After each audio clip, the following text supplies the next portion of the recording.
Hello दोस्तों, welcome back to mission CMA. दोस्तों हम लोग कर रहे थे सीएमए फाउंडेशन का पेपर नंबर 2 जो कि है फंडामेंटल ऑफ अकाउंटिंग। देखो फंडामेंटल ऑफ अकाउंटिंग का ऑलरेडी मैं 16 लेक्चर अपलोड कर चुका हूं और आज जो हम पढ़ने जा रहे हैं लेक्चर नंबर 17 है। इससे पहले कि आप कोई सा भी लेक्चर देखना उसका लिंक मैं डिस्क्रिप्शन में दे दूंगा और आई बटन में दे दूंगा, आप वहां से देख सकते हो। बिल्कुल हम टॉपिक वाइज कर रहे हैं, एक एक चैप्टर एक एक प्रैक्टिकल क्वेश्चन हम कर रहे हैं, इलस्ट्रेशन भी आपको साथ साथ एक्सप्लेन करते जा रहा हूं। तो देखो आज जो हमें स्टार्ट करने वाले इस चैप्टर का सबसे इंपॉर्टेंट टॉपिक है जो कि है डेप्रिसिएशन। तो देखो डेप्रिसिएशन आपने क्लास 11th में पढ़ रखा है, वही चीज है, इसमें कुछ भी एक्स्ट्रा नहीं है। जो आपने क्लास 11th में पढ़ा था वही सारी चीजें, लेकिन फिर भी हम एक बार अच्छे से इसको पढ़ लेंगे। जो भी इसके प्रैक्टिकल क्वेश्चन वो भी हम कर लेंगे। तो सबसे पहले बात करें कि सर डेप्रिसिएशन किस एएस के अंडर आता है। तो डेप्रिसिएशन का जो अकाउंटिंग स्टैंडर्ड है वो AS 10 है। देखो यहाँ पे क्या बोला है, कह रहा है कि accounting standard 10 state that depreciation is the allocation so as to charge as fair proportion of the depreciable amount in each accounting period during the expected useful life of the asset। कह रहा है कि depreciation एक allocation है जो तुम fair price यानी fair cost को चार्ज कर सकते हो किसी भी अकाउंटिंग पीरियड में किसी पर्टिकुलर एसेट पे, या किसी भी जो आप मैन्युफैक्चर कर रहे हो उसमें आप क्या करोगे, जो भी मशीनरी यूज हो रही है, जो भी फिक्स एसेट यूज हो रहा है, उसको एक फेयर प्राइस पे यानी एक एस्टिमेटेड बेस पे कॉस्ट में डेप्रिसिएशन को हम चार्ज कर सकते हैं। ये AS 10 कहता है। अब देखो डेप्रिसिएशन में कुछ टर्म होते हैं जो आपको यूज होता है क्वेश्चन में, उसको आपको समझना जरूरी है। जैसे कि पहला टर्म है अमोर्टाइजेशन। अमोर्टाइजेशन क्या होता है, फिर डिप्लेशन है, डिप्लेशन क्या होता है, और भी दो टर्म है। उसके बाद है ऑब्सोलेंस, उसके बाद डिप्लेडिशन। तो ये सारी चीजें हैं। अब इन सबसे पहले हम बात करते हैं कि सर अमोर्टाइजेशन क्या होता है। तो अमोर्टाइजेशन देखो सिंपल सा अमोर्टाइजेशन का मतलब ये होता है कि अगर किसी फिक्स एसेट्स की वैल्यू कम होती है वियर एंड टीयर यूज करने की वजह से, ऑब्सोलेंट यानी खराब होने की वजह से, टाइम ज्यादा होने की वजह से, आउटडेटेड होने की वजह से, किसी भी फिक्स एसेट्स की वैल्यू कम होती है इन सारे रीजन की वजह से, तो उसको हम बोलते हैं डेप्रिसिएशन। उसको हम क्या बोलते हैं, डेप्रिसिएशन। यानी सेम केस में अगर किसी इंटेंजिबल एसेट की वैल्यू कम होती है, किसी इंटेंजिबल एसेट्स की वैल्यू कम होती है, तो उस चीज को हम बोलते हैं अमोर्टाइजेशन। समझो डेप्रिसिएशन वर्ड जो है फिक्स एसेट्स के लिए बोला जाता है और अमोर्टाइजेशन इंटेंजिबल एसेट के लिए बोला जाता है। देखो यहाँ पे साफ साफ लिखा हुआ है, amortisation intangible asset such as goodwill, trademark, patent and written off over the number of accounting period covering their estimated useful lives. यानी जो ट्रेडमार्क, कॉपीराइट, गुडविल ये सारे हैं, अगर उसको राइट ऑफ करते हो उसकी एस्टिमेटेड नंबर ऑफ ईयर से, यानी तो उस अमाउंट से, जिस अमाउंट से आप राइट ऑफ करोगे उस अमाउंट को हम बोलेंगे अमोर्टाइजेशन। ठीक है। उसका क्या बोला था, periodic written off is known as amortisation and that quite similar to depreciation of tangible asset. समझा चुका हूं मैं। कह रहा है कि ये सिमिलर, जैसे टेंजिबल एसेट के लिए डेप्रिसिएशन होता है वैसे सिमिलर ही अमोर्टाइजेशन होता है इनटेंजिबल एसेट के लिए। The term amortisation is also use for writing of lease premises. Lease premises को भी अगर राइट ऑफ हम करते हैं तो उसको भी हम अमोर्टाइजेशन ही बोलते हैं। Amortisation is normally recorded as credit to the asset and account directly और to distinct provision for the depreciation account. और यहाँ पे बोला है कि amortisation normally credit of the assets, यानी डेप्रिसिएशन लगे या अमोर्टाइजेशन हो, एसेट अकाउंट तो क्रेडिट ही होना है, डेबिट क्या होगा, अमोर्टाइजेशन अकाउंट या डेप्रिसिएशन अकाउंट। तो the write off the intangible asset that have no limit life is not approve some accountants. जबकि कुछ इंटेंजिबल एसेट्स ऐसे होते हैं जिनकी कोई लाइफ ही नहीं होती, तो फिर उसके लिए हम क्या करते हैं, इसके लिए कुछ अकाउंटेंट हैं जो इसको अमोर्टाइजेशन के लिए वो अप्रूव नहीं करते कि इसको भाई जब कोई लाइफ ही नहीं है तो कब तक उसको अमोर्टाइज करोगे, यानी अमोर्टाइजेशन नहीं कर सकते उसका। Some concern do amortisation such as asset ground of conversion. ये कोई दिक्कत नहीं, नॉर्मल चीजें लिखी हुई है। अब बात आती है कि सर डिप्लेशन क्या होता है। अमोर्टाइजेशन तो आपने समझा दिया, डेप्रिसिएशन भी आपको पहले से पता था। अब ये जो वर्ड है डिप्लेशन, इसका मतलब क्या होता है। तो देखो मैंने क्या बोला, डेप्रिसिएशन फिक्स एसेट के लिए, अमोर्टाइजेशन इंटेंजिबल एसेट के लिए, लेकिन डिप्लेशन जब माइन, क्यूरी यानी कोई भी ऐसी चीज जो हम अर्थ से एक्सट्रैक्ट करके निकालते हैं तो उसमें कुछ ना कुछ एक्स्ट्रा वेस्टेज होती है। सिंपल सी चीज है, कुछ भी जो हम एक्सट्रैक्शन कर दे, जैसे कि हम लोग क्या निकाल सकते हैं, ऑयल निकाल रहे हैं, पेट्रोलियम निकाल रहे हैं, तो क्या आप कह सकते हो कि हमने 100 क्विंटल ऑयल निकाला तो 100 क्विंटल ही हमें मिला है? नहीं, अगर हमने 100 क्विंटल निकाला तो हो सकता है 90 क्विंटल, 99 क्विंटल, 95 क्विंटल, यानी जो भी आपने एक्सट्रैक्ट किया है वो 100% आपको उतना उसकी क्वांटिटी आप नहीं मिल सकता, आपको कुछ ना कुछ उसमें वेस्टिंग होगा ही। उसी वेस्टेज को हम कहते हैं डिप्लेशन। ये डेप्रिसिएशन नहीं है। अगर उसी को एक्सट्रैक्ट करने के लिए सिमिलरली आप एक मशीनरी यूज कर रहे हो तो उस मशीनरी की जो वैल्यू कम होगी वो डेप्रिसिएशन है। लेकिन जो आप एक्सट्रैक्ट कर रहे हो उसकी अगर वैल्यू, उसमें से जो आपका कुछ ना कुछ क्वांटिटी जो वेस्ट होगा, उस वेस्ट को हम बोलते हैं डिप्लेशन। सिंपली यहाँ लिखा हुआ देख लो, this method is specially suitable to mines, oil wells, quarries, sandpits and similar asset of wasting character. जैसे कि माइन हो गया, ऑयल हो गया, क्वेरीज हो गया, इसको सैंड बालू जो बोलते हैं। सिमिलरली एसेट इस टाइप की एसेट जिसका कैरेक्टर ही होता है वेस्ट होना, यानी ऑयल को आप कितना भी एक्सट्रैक्ट कर लो, आप पूरा 100% एक्सट्रैक्ट नहीं कर सकते। जितना एक्सट्रैक्ट करोगे उसमें से कुछ ना कुछ वेस्टेज जाएगा जाएगा। आप क्वेरीज कर लो, कुछ भी कर लो, गोल्ड निकाल लो, उसमें से कुछ ना कुछ वेस्टेज जाता है। In this method cost of the asset is divided by the total workable deposit of mine etcetera and by following above manner rate of depreciation can be ascertain. अब इसमें क्या होता है कि इसमें देखो ये लाइन का मतलब क्या लिखा हुआ है, सिंपल एग्जांपल के तौर पे बता रहा हूं कि आपने सपोज आपने 100 क्विंटल ऑयल एक्सट्रैक्ट किया, ठीक है, क्विंटल या केजी जो भी बना बोलो, लीटर, आपने इतना क्विंटल ऑयल को एक्सट्रैक्ट किया। अब ऑयल को एक्सट्रैक्ट किया और आपने टोटल जो खर्च किए 10,000 रुपीज खर्च किए, लेकिन एक्सट्रैक्ट करने के बाद ये 100 क्विंटल नहीं 90 क्विंटल ही हुआ।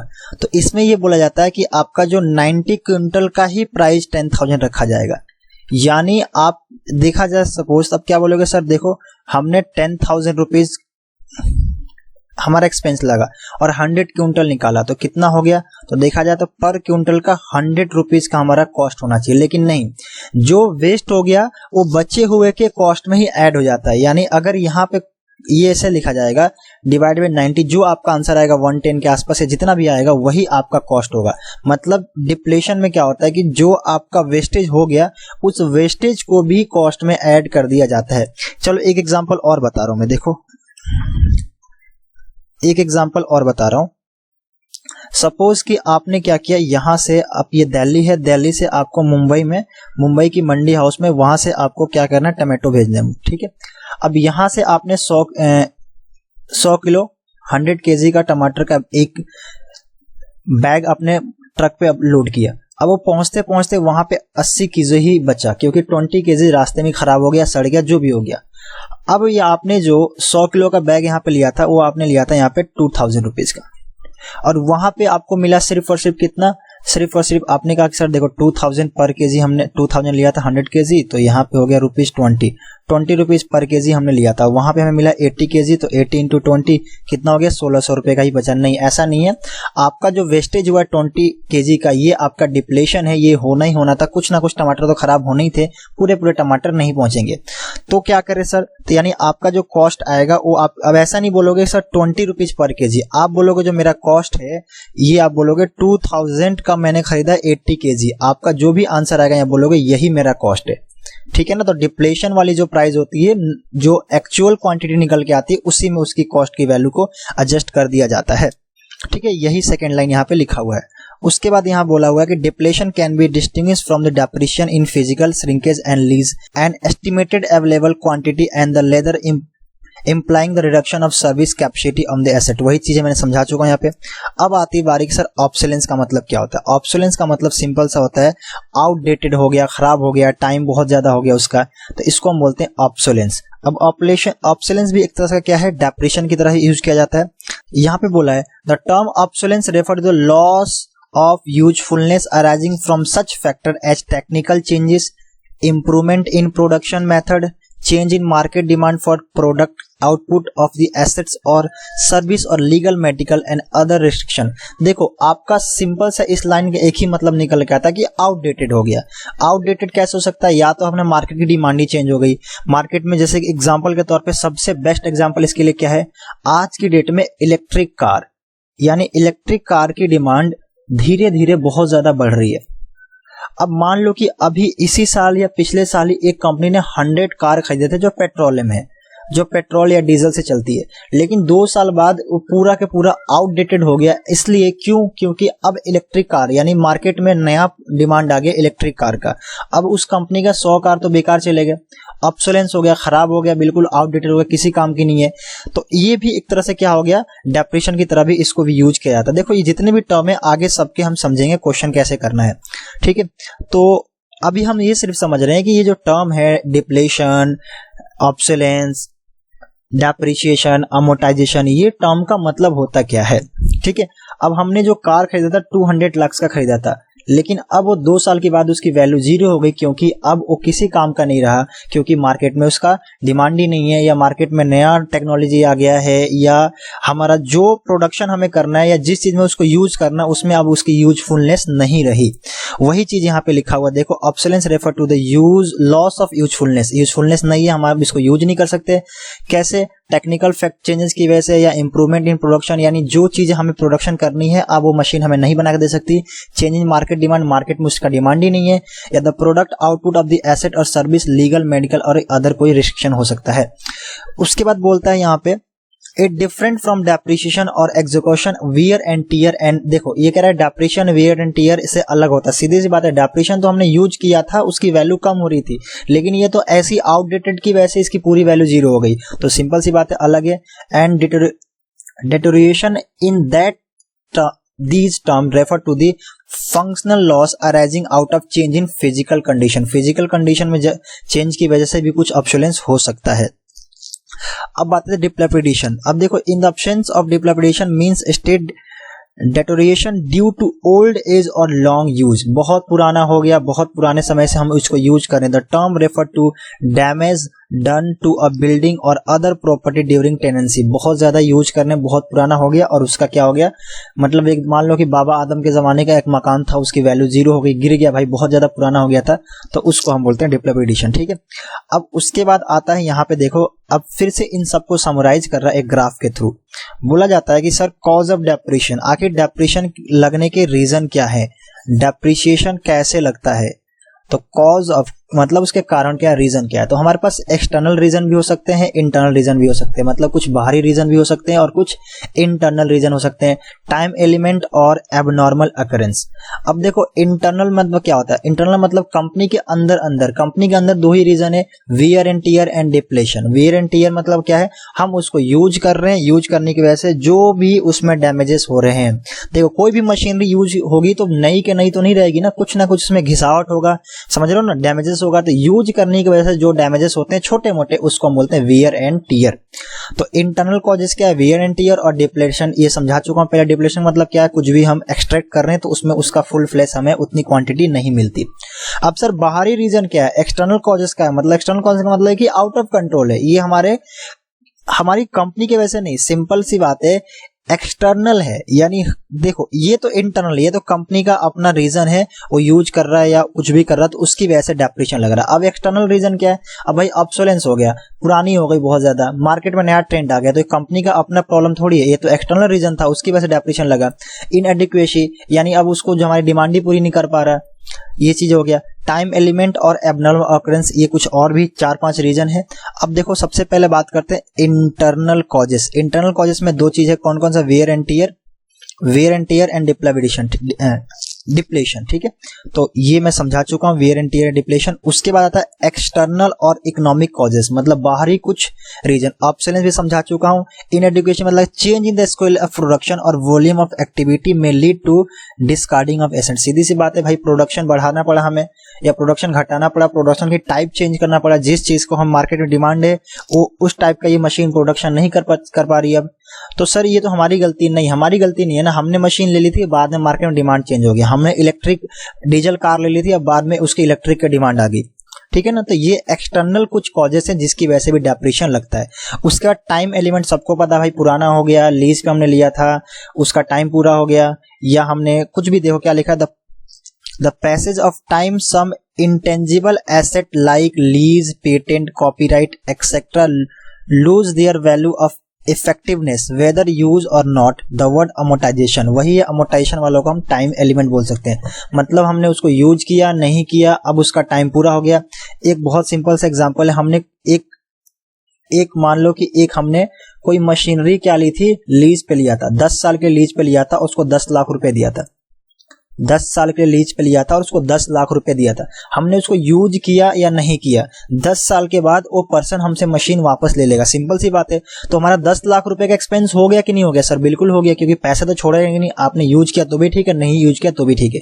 तो ये जो 10 लाख रुपीज आपने खर्च किया, किस पे किया, लीज पे खर्च किया, तो ये एक्सपायर हो जाएगा। इसका जब जैसी टाइम इलेप्स होगा, टाइम खत्म होगा, आपको उसको रिटर्न करना पड़ेगा, आप यूज करो या ना करो, आपका 10 लाख रुपए गया। मतलब 10 लाख रुपए का डेप्रिसिएशन हमारा लग गया टाइम के साथ, हम यूज करें ना करें। तो कुछ मशीनरी ऐसी होती हैं या कुछ एसेट्स ऐसे होते हैं टाइम के साथ उसकी वैल्यू जीरो हो जाती है। मतलब ये 10 लाख रुपए खर्च हो गया, मशीन चली जाएगी, आपका डेप्रिसिएशन 10 लाख रुपए लग गया, आपने यूज किया नहीं किया। ये एग्जाम्पल किसका, लीज का। सबसे अच्छा एग्जाम्पल यही हो सकता है समझाने के लिए। अच्छा सर, इसके बाद हम बात करें नेक्स्ट क्या है, अब नॉर्मल अकोरेंस। अब एबनॉर्मल तो अब कुछ भी हो सकता है, फ्लूड आ गया, आग लग गई या अर्थक्वेक आ गया, किसी भी एबनॉर्मल हमारे कंट्रोल से बाहर था, एबनॉर्मल सिचुएशन की वजह से कोई एक्सीडेंट हो गया, कोई डैमेज हो गया, कोई लॉस हो गया, तो कुछ एबनॉर्मल अकरेंस भी हो सकते हैं। तो ये टोटल 4 रीजन है जिसकी वजह से हमारा डेप्रिसिएशन लगता है। तो देखो चाहे ये हो ये हो ये हो, कुछ भी हो, लगाना तो हमें डेप्रिसिएशन के हिसाब से ही पढ़ना है ना। अब कॉजेस ऑफ डेप्रिसिएशन की ये सारे रीजंस हैं। अगर आपसे एग्जाम में पूछता है कि बताओ कॉजेस ऑफ डेप्रिसिएशन, मतलब डेप्रिसिएशन के कितने रीजन हो सकते हैं, आप क्या बोलोगे, इंटरनल, एक्सटर्नल, टाइम और एबनॉर्मल। इंटरनल में हमारे पास 2 ही है, जो हमारी गलती है या हम यूज कर रहे हैं हमारी वजह से हुआ है। एक्सटर्नल में हमारा कोई, एक्सटर्नल कॉजेस में हमारा कोई कंट्रोल नहीं है, वो आपको पता है। टाइम एलिमेंट का मतलब क्या होता है, कोई हमने एक चीज लीज पे ली है या फिर उसको टाइम के साथ उसकी वैल्यू खत्म हो गई। अब एबनॉर्मल में हमारा कोई कंट्रोल है ही नहीं, वो तो भगवान भरोसे है, ठीक है ना। तो ये हमने कर लिया। अब बात आता है, हमने थ्योरी सारी कवर कर ली है।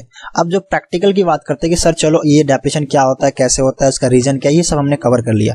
अब मेन मुद्दे पे आते हैं कि सर हमें मेथड्स ऑफ डेप्रिसिएशन, डेप्रिसिएशन के कितने मेथड है। देखो डेप्रिसिएशन के ये सारे मेथड है, इतने सारे मेथड है, लेकिन सिर्फ आपको इसमें से 2 ही मेथड पढ़ना है। आपने जो 11th क्लास में पढ़े थे वही 2 मेथड यहाँ भी पढ़ना है। पहला मेथड का नाम है SLM, स्ट्रेट लाइन मेथड, और दूसरे का नाम है WDV, return down value method. SLM को हम फिक्स इंस्टॉलमेंट मेथड भी बोलते हैं, WDV को डिमिनिशिंग वैल्यू मेथड भी हम बोलते हैं। यही 2 मेथड हमें पढ़ना है, बस आपका ये चैप्टर फिनिश हो जाएगा। देखो फिक्स इंस्टॉलमेंट मेथड, उसके बाद equal instalment method, original cost method, straight line method, 4 नाम दिया हुआ है। फिक्स इंस्टॉलमेंट मेथड, ठीक है। उसके बाद क्या बोला हुआ है, उसके बाद बोला इक्वल इंस्टॉलमेंट। अब देखो आप फिक्स कह लो, इक्वल कह लो, बात वही है। या original cost method, original cost method, या फिर straight line method. Straight line का मतलब ये होता है फिक्स रेट से हमें लगाना है। तो फिक्स, इक्वल, ओरिजिनल, स्ट्रेट, ये चारों एक ही का नाम है SLM वाले का, ठीक है। ये चारों किसका नाम है, स्ट्रेट लाइन मेथड, ये सब SLM का है, SLM। और WDV को हम क्या बोलते हैं, written down value method, diminishing value method. देखो diminishing balance method, written down value method और रिड्यूसिंग बैलेंस मेथड, ये इसको हम WDV वाले को बोलते हैं। तो सबसे पहले हम जो पढ़ेंगे वो हम पढ़ेंगे SLM। तो देखो SLM जो मेथड है, इसको, इस मेथड से हमें कैलकुलेट करने के लिए डेप्रिसिएशन, हमारे पास टोटल 2 मेथड्स है। देखो बात करेंगे स्ट्रेट लाइन मेथड का, तो स्ट्रेट लाइन मेथड से आपको डेप्रिसिएशन निकालना है। तो देखो इसमें आपके पास 2 ऑप्शन है कि आपको डेप्रिसिएशन कैसे निकालना है। पहला ऑप्शन होता है when rate of depreciation is given, when rate of, अभी मैं आपके स्टडी मटेरियल पे ही जाऊंगा, जो मैं पढ़ा रहा हूँ पहले 2 मिनट सुन लो, फिर स्टडी मटेरियल पे चढ़ेंगे। यहाँ पे जो मैंने पढ़ा है, अगर स्टडी मटेरियल में नहीं होना तो बोला, ठीक है। तो पहले पढ़ लो मैं क्या कह रहा हूँ, फिर मैं स्टडी मटेरियल से एक एक चीज मैच करके दिखा दूंगा आपको। When rate of depreciation is given, rate of depreciation is given, मतलब आपके क्वेश्चन में डेप्रिसिएशन दिया हुआ है, तो आपको सबसे इजी है सर, अगर डेप्रिसिएशन दिया हुआ, डेप्रिसिएशन का रेट दिया हुआ है, तो आपको निकालने का करना क्या है, आपको सिंपल क्या लिखना, value of assets, value of assets into rate of depreciation into 100 divide by 100, काम खत्म। ये आपका फॉर्मूला है। जब आपको रेट दिया है तो आपको क्या होगा, सिंपल सी बात है सर। सपोज हमारा एक क्वेश्चन है, यहाँ बोला है कि हमने एक मशीन खरीदी थी, कितने लाख रुपए की, मशीनरी की वैल्यू थी हमारे पास 10 लाख रुपीस, ठीक है। और आपको जो है SLM मेथड से डेप्रिसिएशन निकालना है, और आपका जो रेट है वो रेट कितना है, 15%, ये गिवन है। तो अगर रेट मेरे पास गिवन है तो मेरा काम खत्म हो गया। मैं क्या बोलूंगा, डेप्रिसिएशन कितना आएगा सर, 10 लाख रुपए का कितना परसेंट, 15%, ये हो गया। 15% कितना आएगा, आई थिंक 1.5 लाख, यानी 1,50,000, खत्म हो गया। ये मेरा क्या आ गया, ये मेरा अमाउंट ऑफ डेप्रिसिएशन आ गया। तो जब रेट गिवन हो तो बहुत इजी है, कोई दिक्कत नहीं। दूसरी बात देखो, अभी दूसरा वाला समझाऊंगा, पहले समझो। अब ये जो डेप्रिसिएशन आया है, इस डेप्रिसिएशन को हम क्या बोलेंगे, ये एनुअली डेप्रिसिएशन है, यानी पूरे साल का डेप्रिसिएशन है। एक बात ध्यान रखना, कभी भी रेट दिया होता है तो PA में दिया होता है, यानी पर एनम दिया होता है। तो अगर पर एनम दिया है तो मैंने क्या किया, 10 लाख रुपए का 15%, ये पूरे साल का डेप्रिसिएशन आ गया। हो सकता है कि हमें 6 मंथ का डेप्रिसिएशन निकालना हो, क्योंकि क्वेश्चन 6 मंथ का क्यों निकालेंगे, मे बी हो सकता है कि जिस ईयर हमने मशीन परचेज की थी उस ईयर हमने 6 मंथ यूज किया था। तो अगर ऐसा कुछ हुआ तो ऐसा कुछ हुआ तो सिंपली आपको क्या करना पड़ेगा, जितना अमाउंट है 10 लाख, ठीक है, 15/100, और यहाँ पे आपको जितने मंथ का निकालना है, सपोज 9 मंथ का तो 9/12, अगर आपको 6 मंथ का तो 6/12, आपको 3 मंथ का 3/12, और इसको सॉल्व करो, आपका आंसर आ जाएगा डेप्रिसिएशन के रूप में। सर अगर हम सिर्फ 15 बाई इतना रखते हैं तो ये पूरे 1 ईयर का डेप्रिसिएशन निकल के आएगा। जहां 1 ईयर का निकालना वहां पे सिंपली ऐसे रखते हो, जहां मंथ में निकालना वहां पे आप मंथ डिवाइड बाई 12 करके अपना 3 महीने, 6 महीने, 10 महीने का डेप्रिसिएशन आप निकाल सकते हो। दूसरी बात, एसएलएम का मतलब क्या होता है, स्ट्रेट लाइन मेथड या फिक्स इंस्टॉलमेंट मेथड। मतलब एसएलएम को हम हर साल सेम डेप्रिसिएशन आएगा अगर आप एनुअली निकालोगे तो। सपोज आपने 2020 में मशीनरी ली थी 1 अप्रैल को, तो पूरे साल आपने यूज किया तो कितना आ गया, 1.5 लाख रुपए। 2021 का अगर मैं डेप्रिसिएशन निकालूं 21-22 का भी, तो उसका भी डेप्रिसिएशन कितना आएगा, 1.5 लाख रुपए ही आएगा। कैसे निकलेगा सर, ऐसी सिंपल 10 लाख रुपए का 15%, 10 लाख रुपए का 15%, 1.5 लाख रुपए। अगर मैं तीसरे साल का निकालूं तो भी डेप्रिसिएशन कितना आएगा, तो भी 10 लाख का 15% आएगा, कितना, 1.5 लाख रुपए। तभी तो इसको बोलते हैं स्ट्रेट लाइन मेथड या फिक्स इंस्टॉलमेंट मेथड। हर साल फिक्स डेप्रिसिएशन आ रहा है 1.5 लाख रुपए। ओरिजिनल कॉस्ट मेथड क्यों बोलते हैं, हमेशा देखो ओरिजिनल कॉस्ट पे निकाला जा रहा है, हमेशा 10 लाख रुपए पे ही डेप्रिसिएशन का कैलकुलेशन की जा रही है। तो ये तो आप सबको बहुत अच्छे से आता है, कोई इसमें बड़ी बात नहीं है। दूसरी चीज है कि सर अगर रेट ऑफ डेप्रिसिएशन गिवन नहीं हो तो, और बोला कि आपको डेप्रिसिएशन निकालो, तो अगर rate of depreciation, when rate of depreciation is not given, अगर रेट ऑफ डेप्रिसिएशन गिवन नहीं है तो अब क्या करें। तो देखो रेट ऑफ डेप्रिसिएशन अगर आपके पास गिवन नहीं है तो आपका दूसरा फॉर्मूला है, और उसके लिए मैं थोड़ा सा इसको नीचे करता हूं। तो देखो तब हम निकालेंगे depreciation equal to value of assets, value of assets या कॉस्ट ऑफ एसेट्स। मतलब जो उस एसेट्स की आपके लिए कॉस्ट होगा minus scrap value, scrap value या residual value divided by number of estimated life of assets. Number of estimated life of assets क्या मतलब है, मतलब सिंपल सी बात है, कॉस्ट ऑफ एसेट्स जो भी उसकी कॉस्ट है इसको यहां लिखो। स्क्रैप वैल्यू या रेडिजुअल वैल्यू का मतलब है कि उसका लाइफ खत्म होने के बाद वो कितने में सेल हो सकता है, एस्टिमेटली होता है, उसको माइनस करो और उसकी लाइफ को डिवाइड कर दो, आपका डेप्रिसिएशन निकल के आ जाएगा। बहुत सिंपल सी बात है। मैं एग्जाम्पल के तौर पर बताता हूँ। देखो एक एग्जाम्पल लेते हैं, क्वेश्चन एक लेते हैं, बहुत सिंपल है। ये एक मिस्टर एक्स है और मिस्टर एक्स ने एक मशीनरी परचेज की ऑन 1 अप्रैल 21 फॉर रुपीज 1,20,000, 1,20,000 रुपए की मशीन खरीदी उन्होंने। ठीक है, मिस्टर एक्स कहता है कि मुझे लगता है इसकी एस्टिमेटेड लाइफ जो होगी, मतलब सर आप उसको कैसे लगता है एस्टिमेटेड लाइफ, यार जो मशीन परचेज करता है वो ऑन एवरेजन बोलता है यार 5 साल तो चली जाएगा। एक हमने बाइक खरीदा, हम क्या बोलते हैं यार 10 साल तो आराम से चल जाएगी, कोई बोलता नहीं 5 साल तो चल जाएगा। तो उसके ऊपर है वो कितना एस्टिमेशन लगा रहा है। और कोई भी बिजनेसमैन उसको मशीनरी यूज करने का अनुभव होता है तो बता सकता है कि ऑन एवरेजन ये मशीन मेरे यहाँ कितनी चलेगी। परफेक्ट तो कोई नहीं बता सकता है, इसलिए डेप्रिसिएशन आप कहो कि सर आपको कैसे पता करेक्ट इतनी की ही वैल्यू कम हुई, ये कोई नहीं बता सकता। डेप्रिसिएशन हमेशा एस्टिमेटेड बेस पे निकाला जाता है। ठीक है, तो हमने सर अगर नया पर्सन हो तो यार कोई भी चीज नई बार फर्स्ट टाइम भी खरीदता है, दुकान वाले बताते हैं यार 10 साल तक चलेगी, 5 साल की लाइफ होती है, 10 साल की लाइफ होती है। तो आपको एस्टिमेट बेस पे निकालना है और एस्टिमेट आपको क्वेश्चन में दिया होगा, आपको ज्यादा परेशान होने की जरूरत नहीं है। तो मिस्टर एक्स कहते हैं कि मुझे लगता है लाइफ ऑफ एसेट्स यानी लाइफ ऑफ दिस मशीनरी कितना होगा, लाइफ ऑफ मशीनरी कितनी होगी, मुझे ऐसा लगता है 10 ईयर्स होगा। हमने कहा चलो सर अच्छी बात है, आपको 10 साल लगता है चलेगा। तो उसके बाद हमने कहा सर 10 साल के बाद क्या हो जाएगा, इसकी वैल्यू 0 हो जाएगी क्या, नहीं कह रहा कि 10 साल के बाद इसको कबाड़ी में बेच देंगे हम। कबाड़ी को हम क्या बोलते हैं, स्क्रैप या रेडिजुअल। 10 साल के बाद इसकी जो वैल्यू होगी कबाड़ी में कम से कम 15-20 हजार रुपए मेरे मिल जाएगा, ये एस्टिमेशन है 20 हजार रुपए। ये तीनों चीज क्वेश्चन में दिया हुआ है। इसमें कहीं रेट ऑफ डेप्रिसिएशन दिया है क्या, नहीं सर बिल्कुल रेट ऑफ डेप्रिसिएशन नहीं दिया हुआ है। अब आपसे बोलता है कि बताओ, पहले बोलता है अमाउंट ऑफ डेप्रिसिएशन निकालो, amount of depreciation each year, कह रही कि हर एक साल डेप्रिसिएशन कितना लगेगा निकालो। आप क्या बोलोगे, देखो बहुत सिंपल है, आप बोलोगे सर इधर देखो एक काम करते हैं, 1,20,000 रुपए की मशीनरी है, ठीक है सर, इसमें से 20,000 रुपए आपको तो 10 साल के बाद मिल ही जाएगा रिटर्न में जब उसको आप स्क्रैप में बेचोगे। हाँ सर, तो आपने यूज कितना किया 10 साल में, आपका 10 साल में पैसा खर्च कितना हो गया, तो सर आप बोलोगे सिर्फ और सिर्फ 1 लाख रुपए का खर्च हुआ है, इसके अलावा कुछ नहीं हुआ है। हमने कहा ठीक है सर, अब जरा सिंपल सी बताओ, ये तो कोई पहली क्लास का बच्चा ही बता देगा कि 10 साल में कितने लाख रुपए खर्च किए हमने, 1 लाख रुपए। कितने साल लगाए हमने, 10 साल। तो बताओ जरा पर ईयर मैंने कितना एक्सपेंस कर दिया, 10,000। ये मेरा सिंपल निकल के आ गया। इसको हम क्या बोलेंगे, तो सर इसको हम बोल देंगे डेप्रिसिएशन, यानी अमाउंट ऑफ डेप्रिसिएशन कितना आ गया, 10,000 आ गया। समझ में आया ना। आपने 1 लाख रुपए की मशीन, एक 120 की मशीनरी परचेज की थी, 20,000 उसमें से हमने माइनस कर दिया। क्यों, क्योंकि 1,20 तो मैंने दिया है ना, 20,000 रुपए तो मेरे को रिटर्न मिल जाएगा। तो मैंने पूरे 10 साल में कितने खर्च हुए हैं, 1 लाख रुपए, तो 1 साल में कितना, 10,000 रुपए। अमाउंट ऑफ डेप्रिसिएशन कितना आ गया, 10,000। यही फॉर्मूला तो मैंने लिखा है यहाँ पे, यही चीजें तो मैंने यहाँ लिखी है।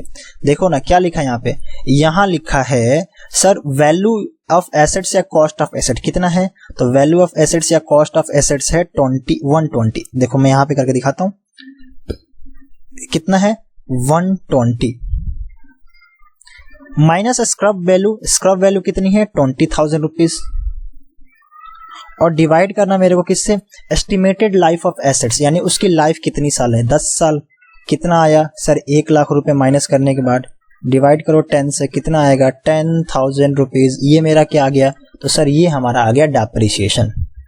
अब इस क्वेश्चन को और आगे लेके चलते हैं। ये कहता है कि नहीं 5 साल का डेप्रिसिएशन बताओ, तो यार हम किससे निकाल रहे हैं, ये सर हमारा मेथड है एसएलएम में। किसका मेथड है, एसएलएम में। तो एसएलएम हमको पता है कि हर एक साल अमाउंट फिक्स होता है, तो 5 साल में कितना आ जाएगा डेप्रिसिएशन, 50,000 रुपीज आ जाएगा। इसने कहा नहीं 4.5 साल, तो 4 साल का 40,000 रुपए और आधे साल का 5,000 रुपए, ठीक है ना, हाफ कर दो, कितना आ गया 45,000। जैसे आपको करना वैसे निकालो। अब कहता है कि ठीक है, क्वेश्चन को और आगे लेके चलते हैं। इसने कहा आपको तो डेप्रिसिएशन तो निकालना ही है ईच ईयर, मैंने कहा ईच ईयर डेप्रिसिएशन 10,000 निकाल दिया मैंने। अब कहता है कि and also calculate rate of depreciation, and also calculate rate of depreciation. कह रहा है कि आप रेट ऑफ डेप्रिसिएशन भी निकाल के बताओ मुझे। मैंने कहा चलो ठीक है, क्या बात है, रेट ऑफ डेप्रिसिएशन कोई निकाल सकता है क्या, कमेंट करके बताओ, अगर निकाल सकता तो अभी बताओ मेरे को। वीडियो रोक दो और कमेंट करके बताओ कितना आया, उसको कैलकुलेट करो पेपर पे और बताओ कितना आया। फिर वीडियो को आगे करके देखो मैं कैलकुलेट करता हूँ तो उतना आ रहा है कि नहीं आ रहा है। अगर सही होगा तो मैं कमेंट पिन कर दूंगा ऊपर, ठीक है। देखो रेट ऑफ डेप्रिसिएशन, अब बात आती है कि sir rate of depreciation, rate of depreciation कैसे निकालेंगे। सिंपल सी बात है सर, हमने कितना होगा, अगर रेट की बात करूं तो रेट का हो जाएगा amount of depreciation equal to amount of depreciation divided by cost of assets into 100 या value of assets. Sir amount कितना निकल के आया था डेप्रिसिएशन का 10,000, कॉस्ट कितनी थी उसकी 1,20,000 रुपए। इसको किससे कर दो 100 से इनटू, बताओ जरा कितना आ रहा है। तो सर इससे इसको कट कर दो, तो जो आएगा कितना आएगा 10,000 डिवाइड बाई 1200, है ना। इसको सॉल्व करो, मैं फोन से करता हूँ, आप लोग भी कैलकुलेटर से करो क्योंकि फाउंडेशन में कैलकुलेटर अलाउड होता है, ठीक है ना। 10,000 डिवाइड बाई 1200, तो ये जो मेरा निकल के आ रहा है, ये निकल के आ रहा है अप्रोक्स 8.333, ठीक है। मैक्सिमम 4 डिजिट से ऊपर नहीं लेना, 3 डिजिट वैसे लेते हैं लेकिन 4 डिजिट में और थोड़ा सही आता है। तो ये 8.33% जो मेरा है क्या निकल के आ रहा है, डेप्रिसिएशन का रेट निकल के आ रहा है। अब हम इसको वेरीफाई कैसे करें, तो आप देख लो 1,20,000 का 8.33 निकाल के देखो 10,000 आ रहा है कि नहीं, अगर आ रहा है तो सही है, ठीक है ना। तो हम क्या करते हैं, इसको थोड़ा सा और आगे करते हैं, देखते हैं, एक बार वेरीफाई करके देख लेते हैं। 1,20,000 रुपीज का हमारा वैल्यू था एसेट्स का, उसका हमने कितना निकालना था 8.33% डिवाइड बाई 100। तो अगर मैं 1,20,000 रुपए 1,20,000 इंटू 8.333 डिवाइड बाई 100 करता हूँ तो मेरा जो आंसर आ रहा है 999.99 आ रहा है। तो इसको हम राउंड ऑफ कर देंगे, अप्रोक्स भी 99 आते जाएगा, ठीक है। जितना 3 यहाँ पे लिखोगे उतना 99 यहाँ पे आता जाएगा। तो ये 10,000 ही है एकदम करेक्ट। तो ये हमने क्या देख लिया, एसएलएम से डेप्रिसिएशन कैसे निकालना है और अमाउंट रेट ऑफ डेप्रिसिएशन कैसे निकालना है। ये एसएलएम मेथड था, डब्ल्यूडीबी नहीं था, ठीक है। तो एसएलएम में हमारे पास 2 ही ऑप्शन है, या तो आपको डेप्रिसिएशन का रेट दिया होगा तब तो इजी है, और नहीं दिया होगा तो आप ऐसे निकाल सकते हो। डेप्रिसिएशन जब देखो ये वाला जब फॉर्मूला आप लगाओगे फर्स्ट वाला, तो इसमें तो आपके पास ऑप्शन है 6/12, 3/12, 5/12 करके मंथ का निकाल सकते हो। लेकिन इससे निकालोगे सेकंड मेथड से, यानी इस वाले मेथड से, तो आपका जो ये एनुअली ही निकल के आएगा। इसमें आप 6 मंथ का करना है तो आपको हाफ करना पड़ेगा, आपको 2 मंथ का करना है तो 2/12 करना पड़ेगा। यानी मान लो कि सर हमारा ये 10,000 एनुअली आया है, लेकिन इस साल तो हमने सिर्फ 8 मंथ यूज किया है, तो 10,000 निकालने के बाद इसको 8/12 कर दो, आपका आंसर 8 मंथ का आ जाएगा। अब 5/12 कर दो, आपका आंसर 5 मंथ का आ जाएगा। ठीक है, तो आई होप आपको SLM वाला मेथड समझ में आ गया हो, बहुत ही ईजी है। ठीक है, इसके बाद इसमें आपको अकाउंट बनाना है, प्रोविजन फॉर डेप्रिसिएशन है, WDV मेथड है, बहुत सारी चीजें हैं, जर्नल एंट्री है, सब समझाऊंगा। पहले एक एक करके चलते हैं। ठीक है, तो अब थोड़ा सा हमने स्टडी मटेरियल का थोड़ा सा देख लेते हैं, क्या क्या स्टडी मटेरियल भी हमारा, वो भी जरूरी है हमारे लिए। हमने पहले कॉन्सेप्ट समझ लिया, अब हम जाएंगे स्टडी मटेरियल के पास कि भाई बता अब तुम्हें क्या परेशानी है। तो बात करें अब स्टडी मटेरियल की, तो सबसे पहला जो दिया है स्ट्रेट लाइन मेथड या इक्वल इंस्टॉलमेंट मेथड का फॉर्मूला दिया हुआ। देखो फॉर्मूला इन्होंने क्या लिखा है, इन्होंने फॉर्मूला कहाँ गया भाई, फॉर्मूला कहीं लिखा है कि नहीं, इन्होंने एक फॉर्मूला लिखा है depreciation equal to V minus S divide by N. अब देखो V इन्होंने बोला है, किसको बोला है, कॉस्ट ऑफ एसेट्स, मैंने भी लिखा था cost of assets, cost of assets minus S, S का मतलब इन्होंने स्क्रब वैल्यू या रिड्यूसिबल वैल्यू, मैंने वही लिखा था यहाँ पे स्क्रब वैल्यू, और डिवाइड मैंने लिखा था लाइफ ऑफ एसेट्स, इन्होंने भी क्या बोला, एस्टिमेटेड लाइफ ऑफ एसेट्स। तो फॉर्मूला यही है, इन्होंने नोटेशन कर दिया है। अब C फॉर कॉस्ट ले लो, S फॉर स्क्रैप ले लो, N फॉर लाइफ ले लो, जरूरी थोड़ी V फॉर ही कॉस्ट लोगे, आपकी मर्जी, ये नोटेशन दे रखी है बुक का। सर हम कौन सा यूज करेंगे, हमें ये समझ में नहीं आया, आप वाला के समझ में आता वही कर लो, हमें सर ये समझ में आता ये कर लो, कोई दिक्कत नहीं, आपको जो मर्जी। लेकिन मैं यही कहूंगा कि नोटेशन देखो, अगर ये आप यूज करोगे तो आपको नीचे ऐसे नोटेशन देनी पड़ेगी। आप सिंपल ये फॉर्मूला लिखना, cost of assets, cost of assets minus scrap value divide by estimated life of asset. ठीक है, डायरेक्ट लिखना, आपको नोटेशन देने की जरूरत नहीं पड़ेगी। ये आपका फॉर्मूला। अच्छा, ये वाला फॉर्मूला कौन सा है, जब आपका रेट नहीं दिया हो। सर रेट दिया हो तो तब तो सिंपल है, अभी मैंने बताया, रेट दिया हो तो जो अमाउंट, जितनी वैल्यू है एसेट्स की 10%, 12%, जो भी रेट है निकाल दो, आपका डेप्रिसिएशन आ गया, कहानी खत्म। अब सर जो यहाँ पे सेकेंड मेथड स्टार्ट हो गया वो WDV हो गया, लेकिन WDV बाद में करेंगे, पहले हम SLM जो कर रहे हैं इसकी बात कर लेते हैं। अब SLM में देखो हमारे पास दो तरीका से रिकॉर्डिंग कर सकते हैं। अभी हमने क्या सीखा, अभी सिर्फ हमने ये सीखा कि सर हम अमाउंट ऑफ डेप्रिसिएशन कैसे निकालेंगे, बस ये तो सीखा है, अमाउंट ऑफ डेप्रिसिएशन किससे, बाय SLM मेथड से, स्ट्रेट लाइन मेथड से, इतना ही तो सीखा है। सर हमने डेप्रिसिएशन मान लो निकाल लिया, आपने कहा दो तरीका है, एक रेट दिया होगा, रेट नहीं दिया होगा, जैसे भी हो हमने डेप्रिसिएशन निकाल दिया, रेट भी निकालना था, रेट भी निकाल दिया। अब आप बताओ कि उसको रिकॉर्डिंग कैसे करेंगे। तो देखो जब डेप्रिसिएशन आप निकाल लोगे तो उसको रिकॉर्डिंग करने का, चाहे SLM मेथड हो चाहे WDV मेथड हो, अभी SLM की बात कर रहे हैं, तो जब आपने डेप्रिसिएशन फाइंड आउट कर लिया तो उसको रिकॉर्ड कैसे करोगे बुक्स में, उसके दो मेथड है। एक तो है आप depreciation account provision for depreciation account बनाओगे, और दूसरा प्रोविजन फॉर डेप्रिसिएशन अकाउंट नहीं बनाओगे। अब सर ये क्या दो तरीका है, प्रोविजन बनाना है कि नहीं बनाना। तो जैसे आपको एक क्वेश्चन बोलेगा कि maintain provision for depreciation account, तो डेप्रिसिएशन अकाउंट बनाना पड़ेगा, और बोलेगा नॉट मेंटेन या कुछ नहीं बोलेगा तो आपको प्रोविजन फॉर डेप्रिसिएशन अकाउंट नहीं बनाना पड़ेगा। अब ये दोनों को नहीं बनाएंगे तो अकाउंट कैसे प्रिपेयर करेगा, और बनाएंगे तो कैसे प्रिपेयर करेगा, मैं आपको समझा दूंगा अभी, और उसकी हमें जर्नल एंट्री भी मैं करा दूंगा। लेकिन पहले जो अब तक हमने किया उसके प्रैक्टिकल क्वेश्चन देख लेते हैं पहले, उसके बाद हम आएंगे इस पे। देखो सब क्वेश्चन नंबर हमारा फर्स्ट है, कह रहा है कि परचेज प्राइस ऑफ मशीनरी कितना है, 1,80,000 रुपए। ठीक है, फ्रेट चार्जेस कितना, 30,000 रुपीज, ऐड कर दो। इंस्टॉलेशन चार्जेस कितना है, 10,000 रुपीज, ये भी ऐड कर दो। रेडिजुअल वैल्यू कितना, 16,000 रुपए। लाइफ कितना है, 5 ईयर, और कह रहा है कि आप डेप्रिसिएशन निकालो स्ट्रेट लाइन मेथड से। तो देखो मैंने आप लोगों को बताया था कि जो भी फिक्स एसेट्स पे एक्सपेंस किया जाए परचेज करते समय, उसको इंस्टॉलेशन से लेके, उसको फ्रेट से लेके, उसको लगाने का, लाने का, रिपेयर कराने का, जो भी है फर्स्ट टाइम जो भी खर्चा होगा फिक्स एसेट पे, जब तक वो रेडी ना हो जाए मशीन तब तक उसके कॉस्ट में उसको ऐड किया जाता है। तो इस मशीन का सबसे पहले हमें निकालना पड़ेगा total cost. Sir total cost कितना आएगा, टोटल कॉस्ट 180 प्लस 30 कितना हो गया, 180 प्लस 30 210 प्लस 10 220, 2,20,000 रुपए का टोटल कॉस्ट आ गया। अब सीधा आ जाओ डेप्रिसिएशन पे। डेप्रिसिएशन का फॉर्मूला क्या था, टोटल कॉस्ट, टोटल कॉस्ट कितना, 2,20,000 रुपए, माइनस क्या था, रेडिजुअल वैल्यू या scrub value. Scrub value question में कितना दिया, 16,000 रुपीज। आपको estimated life of asset, estimated life कितना दिया, 5 ईयर्स। आप इसको डिवाइड करो और आपका आंसर यहाँ पे निकल के रेडी हो जाएगा। तो बहुत इजी क्वेश्चन है। क्वेश्चन नंबर 2 क्या कह रहा है, कह रहा है कि रेट ऑफ डेप्रिसिएशन कैलकुलेट करो SLM मेथड से ईच ऑफ द फॉलोइंग। कह रहा है कि हर एक फॉलोइंग केसेस में आप SLM मेथड से डेप्रिसिएशन का अमाउंट, डेप्रिसिएशन का रेट कैलकुलेट करके दे दो। तो मैंने आप लोगों को अभी समझाया था कि डेप्रिसिएशन आपको कैलकुलेट करना है, rate of depreciation.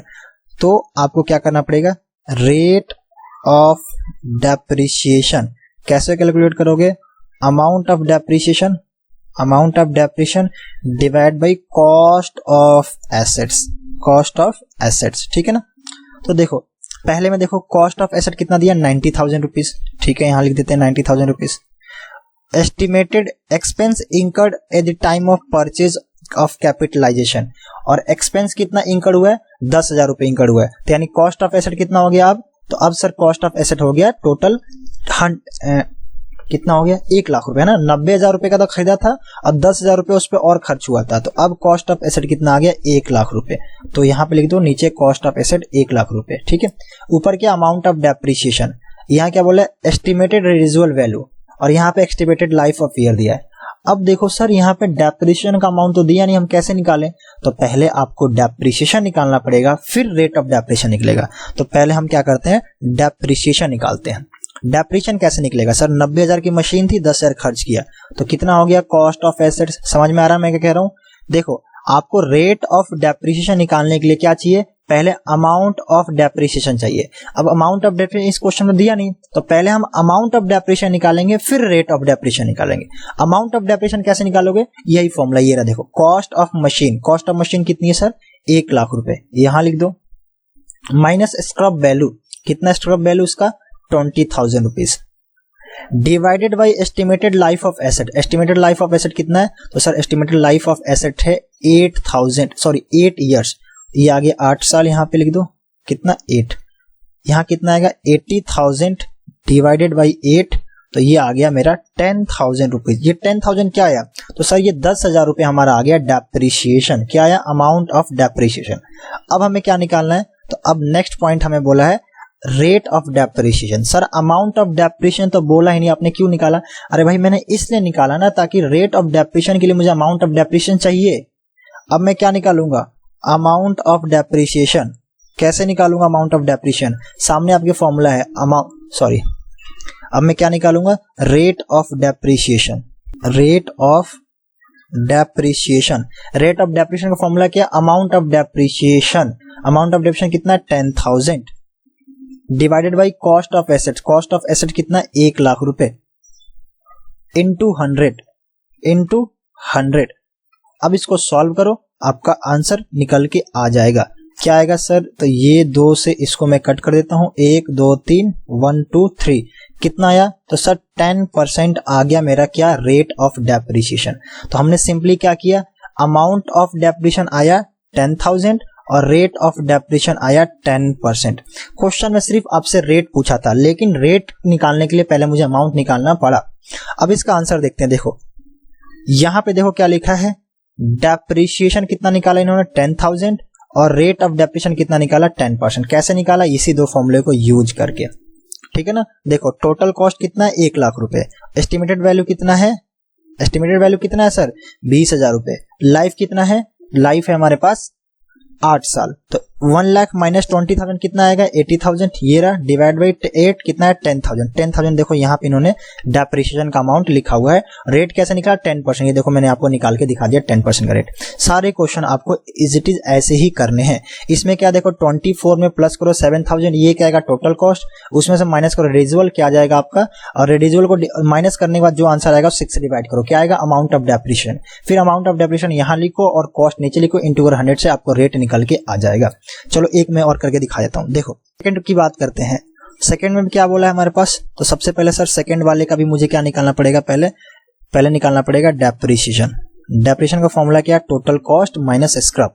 Total cost कितना, 24 ये और 7,000 ये जो हमने उस पर खर्च किया इंस्टॉलेशन के टाइम, तो कितना आएगा उस पर, तो सर 631,000 आएगा। ठीक है, एक बार आप लोग चेक करते रहना कैलकुलेशन। -3100 3100 रुपये इसमें से माइनस कर दो, क्योंकि स्क्रब वैल्यू और 6 से डिवाइड करो, ये आके आ गया। तो ये जो निकल के आएगा ये आपका डेप्रिसिएशन निकल के आएगा। कैलकुलेटर यूज करो, कैलकुलेटर आप सबको अलाउड है।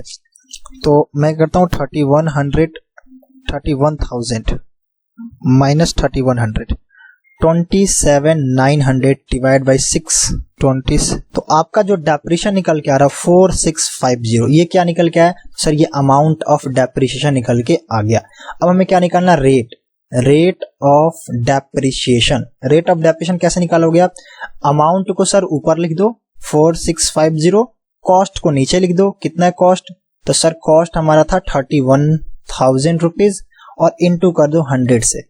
तो मैं करता हूँ 4650 डिवाइडेड बाई 31,000 और इनटू कर दिया मैंने 100 से। तो जो निकल के आ रहा 15%। ये देखो रेट लिखा हुआ है, ये अमाउंट ऑफ डेप्रिसिएशन लिखा हुआ है।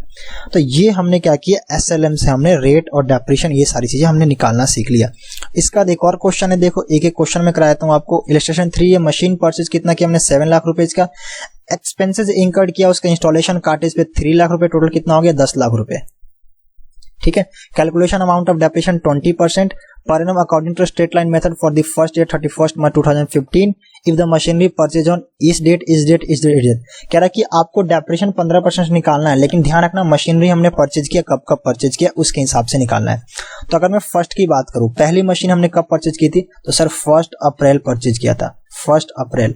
और कह रहा है कि आपको ईयर एंड करना है 31 मार्च। तो 1 अप्रैल से लेकर 31 मार्च 2015 कितना हो रहा है? तो सर पूरा 1 ईयर हो रहा है। पूरा कितना हो रहा है? 1 ईयर हो रहा है। तो यानी जो फर्स्ट क्वेश्चन का यानी ए पार्ट का आप डेप्रिसिएशन निकालोगे पूरे साल का, कितना सर? तो 10 लाख रुपए का 10 लाख रुपए का कितना परसेंट? 12%। 20%। 10 लाख रुपए कितना परसेंट है यहाँ पे? कितना रेट है? 20%। 20/100 तो आपका कितना आएगा? ये 1,20,000 1,20,000 रुपए। पॉइंट नंबर बी कह रहा है कि सपोज अगर हमने मशीन 1 जुलाई 2014 को खरीदा होता तो सर 1 जुलाई 2014 से लेकर 31 मार्च 2015 तक कितने मंथ होते हैं? तो सर जुलाई पूरा ले लो, क्योंकि 1 तारीख को खरीदा था। देखो जुलाई मंथ हम कैलकुलेट क्यों कर रहे हैं? क्योंकि हमने 1 जुलाई को मशीन ली थी। जुलाई, अगस्त, सितंबर, अक्टूबर, नवंबर, दिसंबर, जैन, फेब, मार्च, 1 2 3 4 5 6 7 8 9 कितने मंथ हो रहे हैं? तो सर टोटल 9 मंथ हो रहे हैं। ठीक है ना। तो यहां से लेकर यहां तक टोटल मेरा 9 मंथ हो रहा है। तो जो मैं पॉइंट बी का डेप्रिसिएशन निकालूंगा तो कैसे निकालूंगा? डेप्रिसिएशन इक्वल टू 10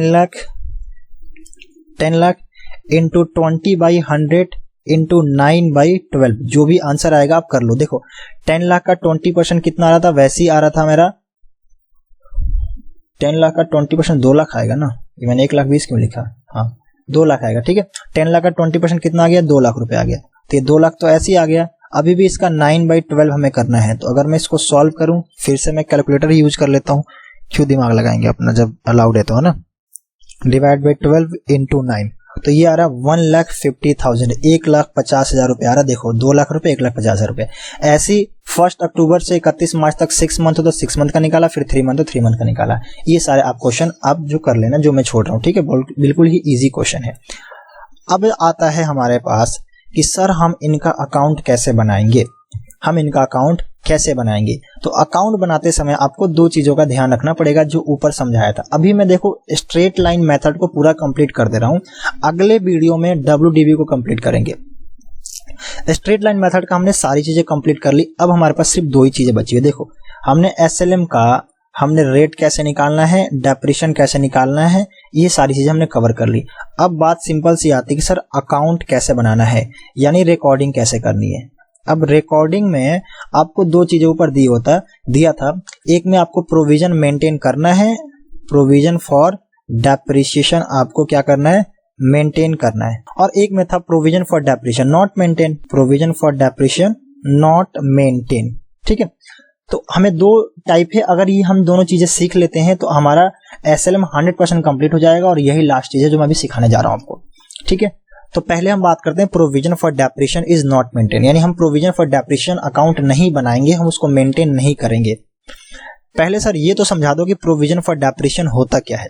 तो देखो कभी कभी हम क्या करते हैं, जो हमें डेप्रिसिएशन का अमाउंट चार्ज करना होता है हम उसके लिए अलग से प्रोविजन बना के रखते हैं, अलग से हम क्या करते हैं उसके लिए प्रोविजन बना के रखते हैं। देखो मैं समझा रहा हूँ, थोड़ा सा आप ध्यान देना तब समझ में आ जाएगा, बिल्कुल इजी है, कोई बड़ी बात नहीं, और आपने इसको 11th क्लास में पढ़ भी रखा है, ठीक है। लेकिन मैं ये आपको जूम करके जान चल रहा हूँ कि कुछ नहीं आता, फिर भी मैं बहुत अच्छे समझा रहा हूँ। देखो आपने पढ़ा है नहीं पढ़ा है ये मुझे नहीं पता, लेकिन नहीं भी पढ़ा होगा तो आपको समझ में आएगा, बस थोड़ा सा ध्यान रखना। अगर आप नए हो, आपने विदाउट कॉमर्स से पढ़ी है, मतलब दूसरे बैकग्राउंड से हो और सीएमए कर रहे हो, तो प्लीज वीडियो थोड़ा 1-2 बार जरूर देखना। और अगर आप लोगों ने 11th 12th में कॉमर्स से किया हुआ तो आपके लिए कोई दिक्कत नहीं आएगी किसी वीडियो में, नहीं भी किया हुआ तो थोड़ा सा वीडियो आप ध्यान से देखोगे तो समझ में आ जाएगा। तो देखो हमारे पास 2 ऑप्शन है, provision for depreciation account not maintain और मेंटेन। तो अभी हम सीखेंगे नॉट मेंटेन, फिर हम सीखेंगे मेंटेन। तो पहले नॉट मेंटेन या मेंटेन से सीखने से पहले ये समझ में आता है सर प्रोविजन फॉर डेप्रिसिएशन होता क्या, पहले ये बताओ, तब से आप यही चिल्लाए जा रहे हो। देखो प्रोविजन फॉर डेप्रिसिएशन का मतलब सिंपल होता है कि आपको जो भी अमाउंट ऑफ डेप्रिसिएशन चार्ज करना है मशीनरी अकाउंट या किसी फिक्स एसेट अकाउंट में, उसमें आप ना चार्ज करके उसके लिए आप अलग से प्रोविजन बना रहे हो, उसके लिए आप एक अलग से प्रोविजन बना रहे हो। देखो समझ में आ जाएगा, पहले ये वाला मेथड पढ़ लो, जब हम इस मेथड से ये वाला मेथड करेंगे तो आपको समझ में आ जाएगा, ठीक है। देखो सपोज कि आपने एक मशीनरी खरीदी, एक आपने मशीनरी खरीदी 1 लाख रुपए की, ठीक है। आपने कहा सर 10% का डेप्रिसिएशन लगेगा 10 ईयर्स तक का, हमने कहा सही है। लेकिन आपने क्या किया, जब उसके लिए आपने मशीनरी अकाउंट को प्रिपेयर किया तो आपने क्या किया, वहां पे डेप्रिसिएशन चार्ज किया ही नहीं। यहाँ पे डेप्रिसिएशन चार्ज ना करके एक आपने अलग से प्रोविजन फॉर डेप्रिसिएशन अकाउंट बना लिया, और प्रोविजन फॉर डेप्रिसिएशन अकाउंट में आप एनुअली 10,000 रुपीज का डेप्रिसिएशन चार्ज करते गए। पूरे 10 साल में वहां पे 1 लाख रुपए की वैल्यू शो होगी। और मशीनरी अकाउंट में जब आपने कुछ क्रेडिट किया ही नहीं तो 10 साल के बाद मशीनरी अकाउंट का सीडी भी कितना आएगा, 1 लाख रुपए ही आएगा। सिंपल सी बात है यार, लेजर आपने पढ़ा है ना 11th क्लास में मशीनरी अकाउंट का या किसी भी फिक्स एसेट का होगा। जब आपने यहाँ पे डेबिट साइड आपने कोई एंट्री की और क्रेडिट साइड आपने कोई भी एंट्री नहीं की तो फिर लास्ट में सीडी उतना ही आएगा ऑटोमेटिक, सीधी सी बात है। तो 10 साल तक आपने कुछ भी चार्ज नहीं किया मशीनरी अकाउंट में, और 10 साल के बाद मशीनरी अकाउंट का जो सीडी आएगा वो 1 लाख रुपीज ही आएगा। और आपने क्या किया, एक प्रोविजन फॉर डेप्रिसिएशन अकाउंट बनाया और वहां पे आप एनुअली 10,000 रुपीज शो करते गए, तो वहां पे भी क्या आएगा, 1 लाख रुपए का बैलेंस शो होगा। अब ये दिख क्या रहा है, ये इसका मतलब ये है कि ये जो मशीन है इस पे अब तक 1 लाख रुपए का डेप्रिसिएशन लग चुका है। तो सर डेप्रिसिएशन लगा तो वैल्यू कम क्यों नहीं, वैल्यू इसलिए कम नहीं हुई कि आपने उसका जो डेप्रिसिएशन था वो एक अलग अकाउंट में यानी प्रोविजन फॉर डेप्रिसिएशन अकाउंट में शो कर रखा है। सिंपल सी बात है। तो आपने जो डेप्रिसिएशन के लिए एक अलग से अकाउंट मेंटेन किया था जिसको प्रोविजन फॉर डेप्रिसिएशन अकाउंट आपने बोला, तो आज की डेट में देखा जाए तो इसकी वैल्यू सच में 0 है। जब किसी भी फिक्स एसेट की provision for depreciation account maintain होता है तो उसकी जो सीडी होती है यानी क्लोजिंग बैलेंस जो होता है और उसका जो प्रोविजन फॉर डेप्रिसिएशन का जो बैलेंस होता है, उन दोनों को मैच करके यानी उन दोनों को देख के ही उसकी वैल्यू निकाली जाती है। आप बोलोगे सर इसकी बुक वैल्यू कितनी है, 1 लाख रुपए, और इसके ऊपर अब तक का प्रोविजन कितना है, वो भी 1 लाख रुपए, तो इसकी वैल्यू कितनी है, 0। सिंपल सी बात है। सर अगर हम प्रोविजन फॉर डेप्रिसिएशन अकाउंट नहीं बनाते तो अगर आप प्रोविजन फॉर डेप्रिसिएशन अकाउंट नहीं बनाते तो आप क्या करते, हर एक साल मशीनरी अकाउंट में ही डेप्रिसिएशन शो करते और लिखते क्या, bye depreciation, bye depreciation, bye depreciation. 10 साल तक आप क्या करते, 10-10 हजार रुपए क्रेडिट करते जाते, तो ऑटोमेटिक 10 इयर्स के बाद उसका सीडी यहाँ पे ऑटोमेटिक 0 आता। सर कैसे, इधर भी 1 लाख रुपए हो जाता और इधर भी 1 लाख रुपए आता, तो सीडी ऑटोमेटिक 0 ही आता। तो इसमें क्या किया, देखो इस वाले मेथड में मेंटेन नहीं किया तो भी आपका सीडी 0 आ रहा है और मेंटेन किया तो भी सीडी 0 आ रहा है। बस फर्क इतना है कि मशीनरी अकाउंट में आपने डेप्रिसिएशन चार्ज कर दिया है तो सीडी ऑटोमेटिक 0 निकल के आ रहा है, और इसमें क्या है, आपने उसके लिए डेप्रिसिएशन के लिए एक प्रोविजन अलग से अकाउंट में बनाया था और यहाँ पे आपने चार्ज नहीं किया था, इसलिए उसकी वैल्यू 1 लाख 100 तो कर रही है बट एक्चुअल में उसकी वैल्यू 0 ही है क्योंकि उसके बाद प्रोविजन भी लग चुका है 1 लाख रुपए का। सर अगर हम प्रोविजन नहीं ना लगाए तो नहीं लगाओ तो कैसे काम चलेगा, उसकी वैल्यू तो सच में 0 हो चुकी है। ये प्रोविजन को कहाँ एडजस्ट करोगे, ये मशीनरी अकाउंट से एडजस्ट हो सकता है और कहीं एडजस्ट नहीं होगा। तो इसी को बोलते हैं provision for depreciation account maintain और नॉट मेंटेन। तो पहले हम नॉट मेंटेन वाला सीखेंगे, बहुत सिंपल सी बात है, उसके बाद हम मेंटेन वाला करेंगे। देखो अब सिंपल सी बात है कि sir provision for depreciation account not maintain वाला पहले कराओ, इसका एक प्रैक्टिकल क्वेश्चन करेंगे, अकाउंट बनाएंगे, इसकी जर्नल एंट्री करेंगे, उसके बाद फिर provision for depreciation account maintain का अकाउंट बनाएंगे, फिर उसकी जर्नल एंट्री और फिर उसका प्रैक्टिकल क्वेश्चन एक एक करके करते हैं। तो सबसे पहला हम स्टार्ट करते हैं when provision for depreciation account not maintain. When provision for depreciation account is not maintain, जब आपने मेंटेन नहीं किया है प्रोविजन फॉर डेप्रिसिएशन अकाउंट, उस केस में जनरल एंट्री क्या बनेगी और फिर उसका अकाउंट कैसे बनाएगा। तो पहले हम बात करते हैं जनरल एंट्री का। आपके बुक में भी दिया हुआ, वहां भी जाके समझाऊंगा, लेकिन पहले जो मैं लिखवा रहा हूं लिख लो, यही चीजें बुक में भी है।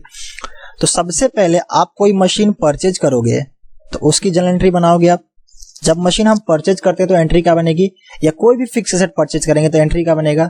सपोज हमने मशीन परचेज किया तो मशीनरी अकाउंट डेबिट, हमने सर बिल्डिंग परचेज किया तो बिल्डिंग अकाउंट डेबिट, आपने कुछ भी परचेज किया तो बिल्डिंग अकाउंट या machinery account debit.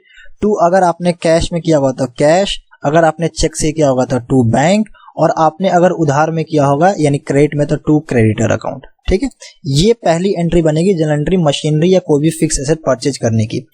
Second entry क्या बनेगी, आपने मशीन तो परचेज कर ली, अब उस पर डेप्रिसिएशन चार्ज करना है ना।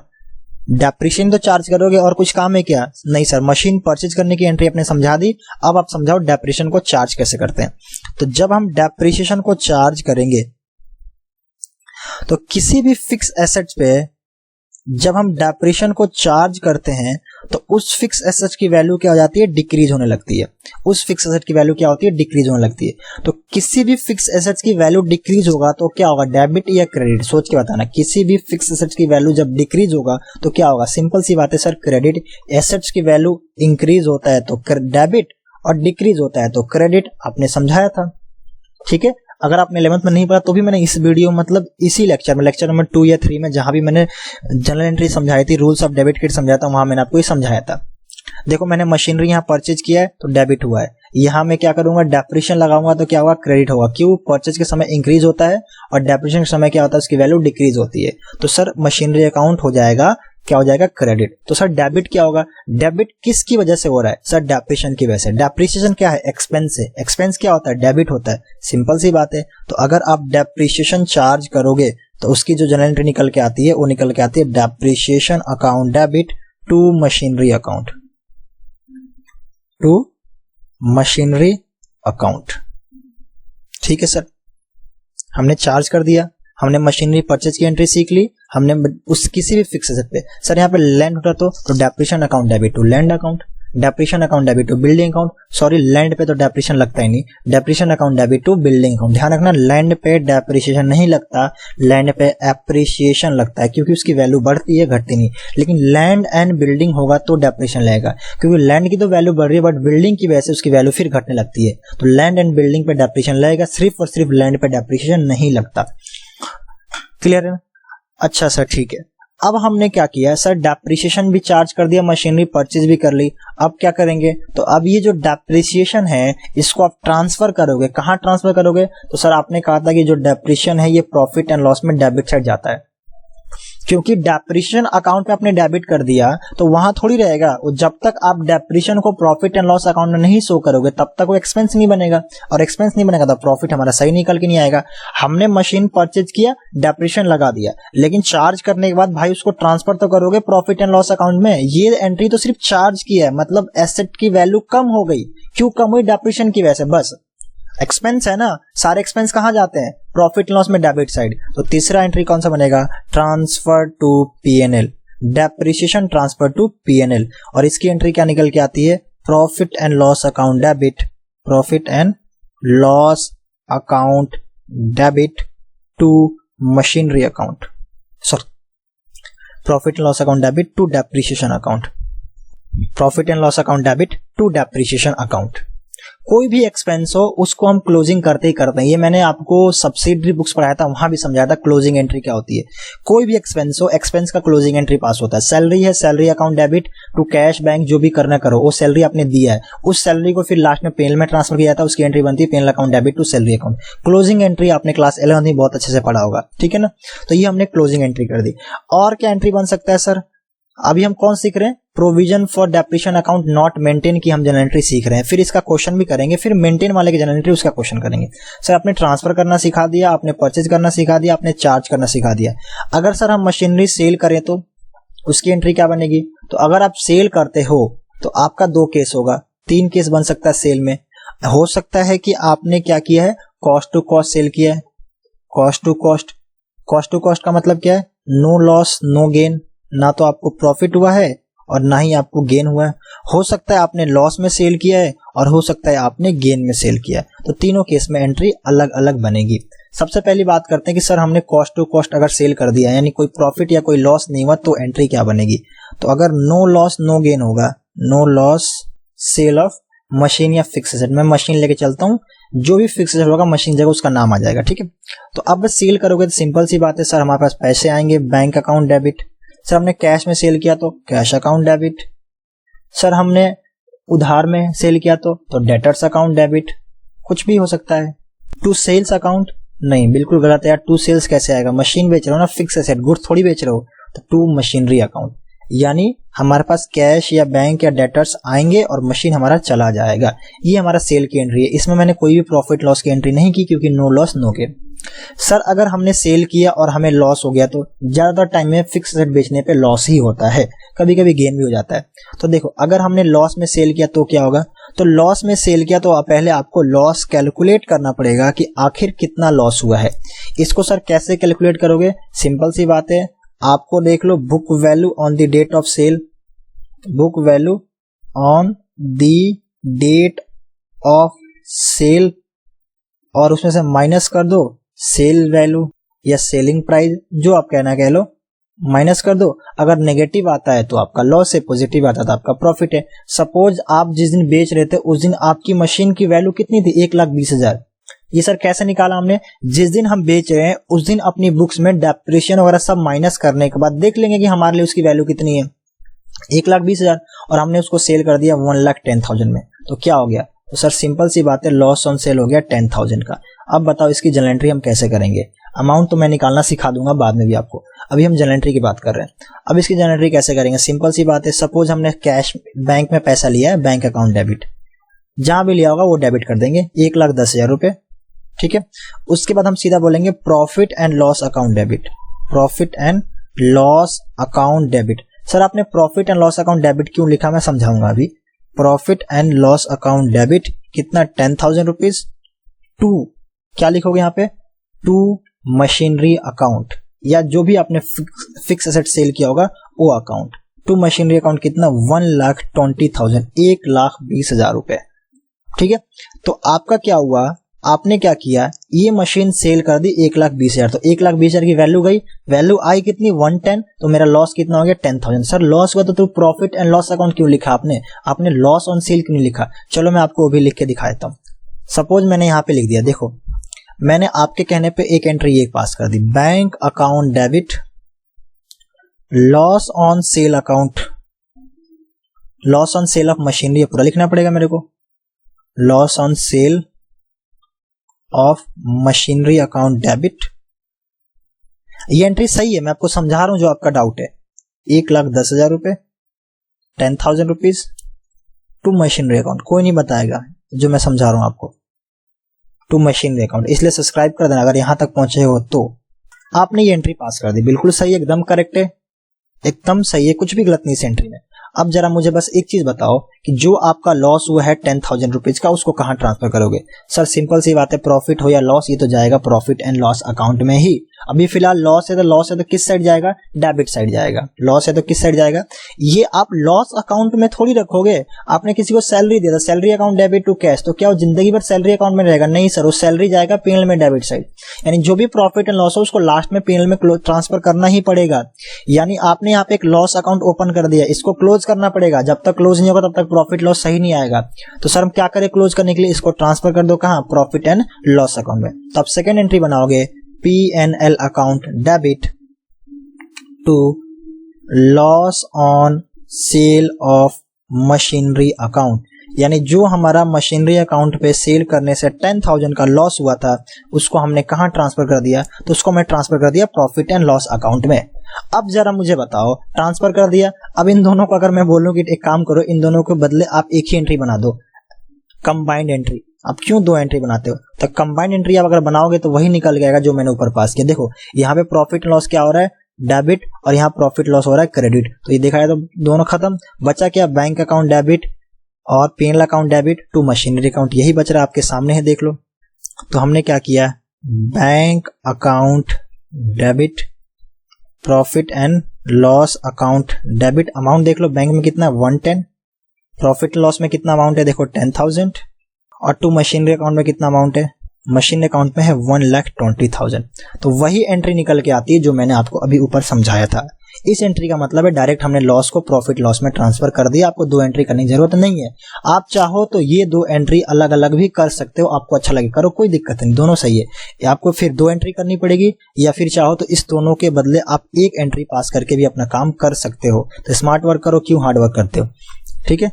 अब हम बात करते हैं कि सर अगर हमारा गेन हो गया, तो आपने लॉस वाली एंट्री समझा दी, P&L में डेबिट कर देंगे। गेन होगा तो गेन सिंपल सी बात है, P&L में क्रेडिट कर देंगे।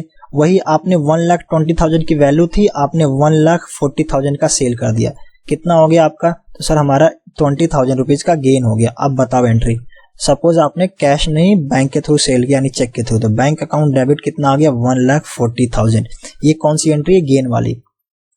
टू मशीनरी या जो भी हमारा फिक्स एसेट था, अकाउंट डेबिट क्रेडिट कितना गया यहाँ पे 1,20,000, वैल्यू रिसीव कितनी 140, वैल्यू हमारा गया कितना 120, प्रॉफिट हो गया, वो कहाँ चला जाएगा P&L अकाउंट में क्रेडिट साइड, डायरेक्ट ट्रांसफर कर दिया, फिर से दो एंट्री बनाने की जरूरत नहीं है, ठीक है। तो लॉस होगा तो P&L में डेबिट और गेन होगा तो P&L में क्रेडिट। ये हमने क्या सीख लिया, तो हमने ये कंप्लीट एंट्री सीख ली। जब प्रोविजन फॉर डेप्रिसिएशन अकाउंट नहीं मेंटेन करेंगे तो एंट्री क्या बनेगी।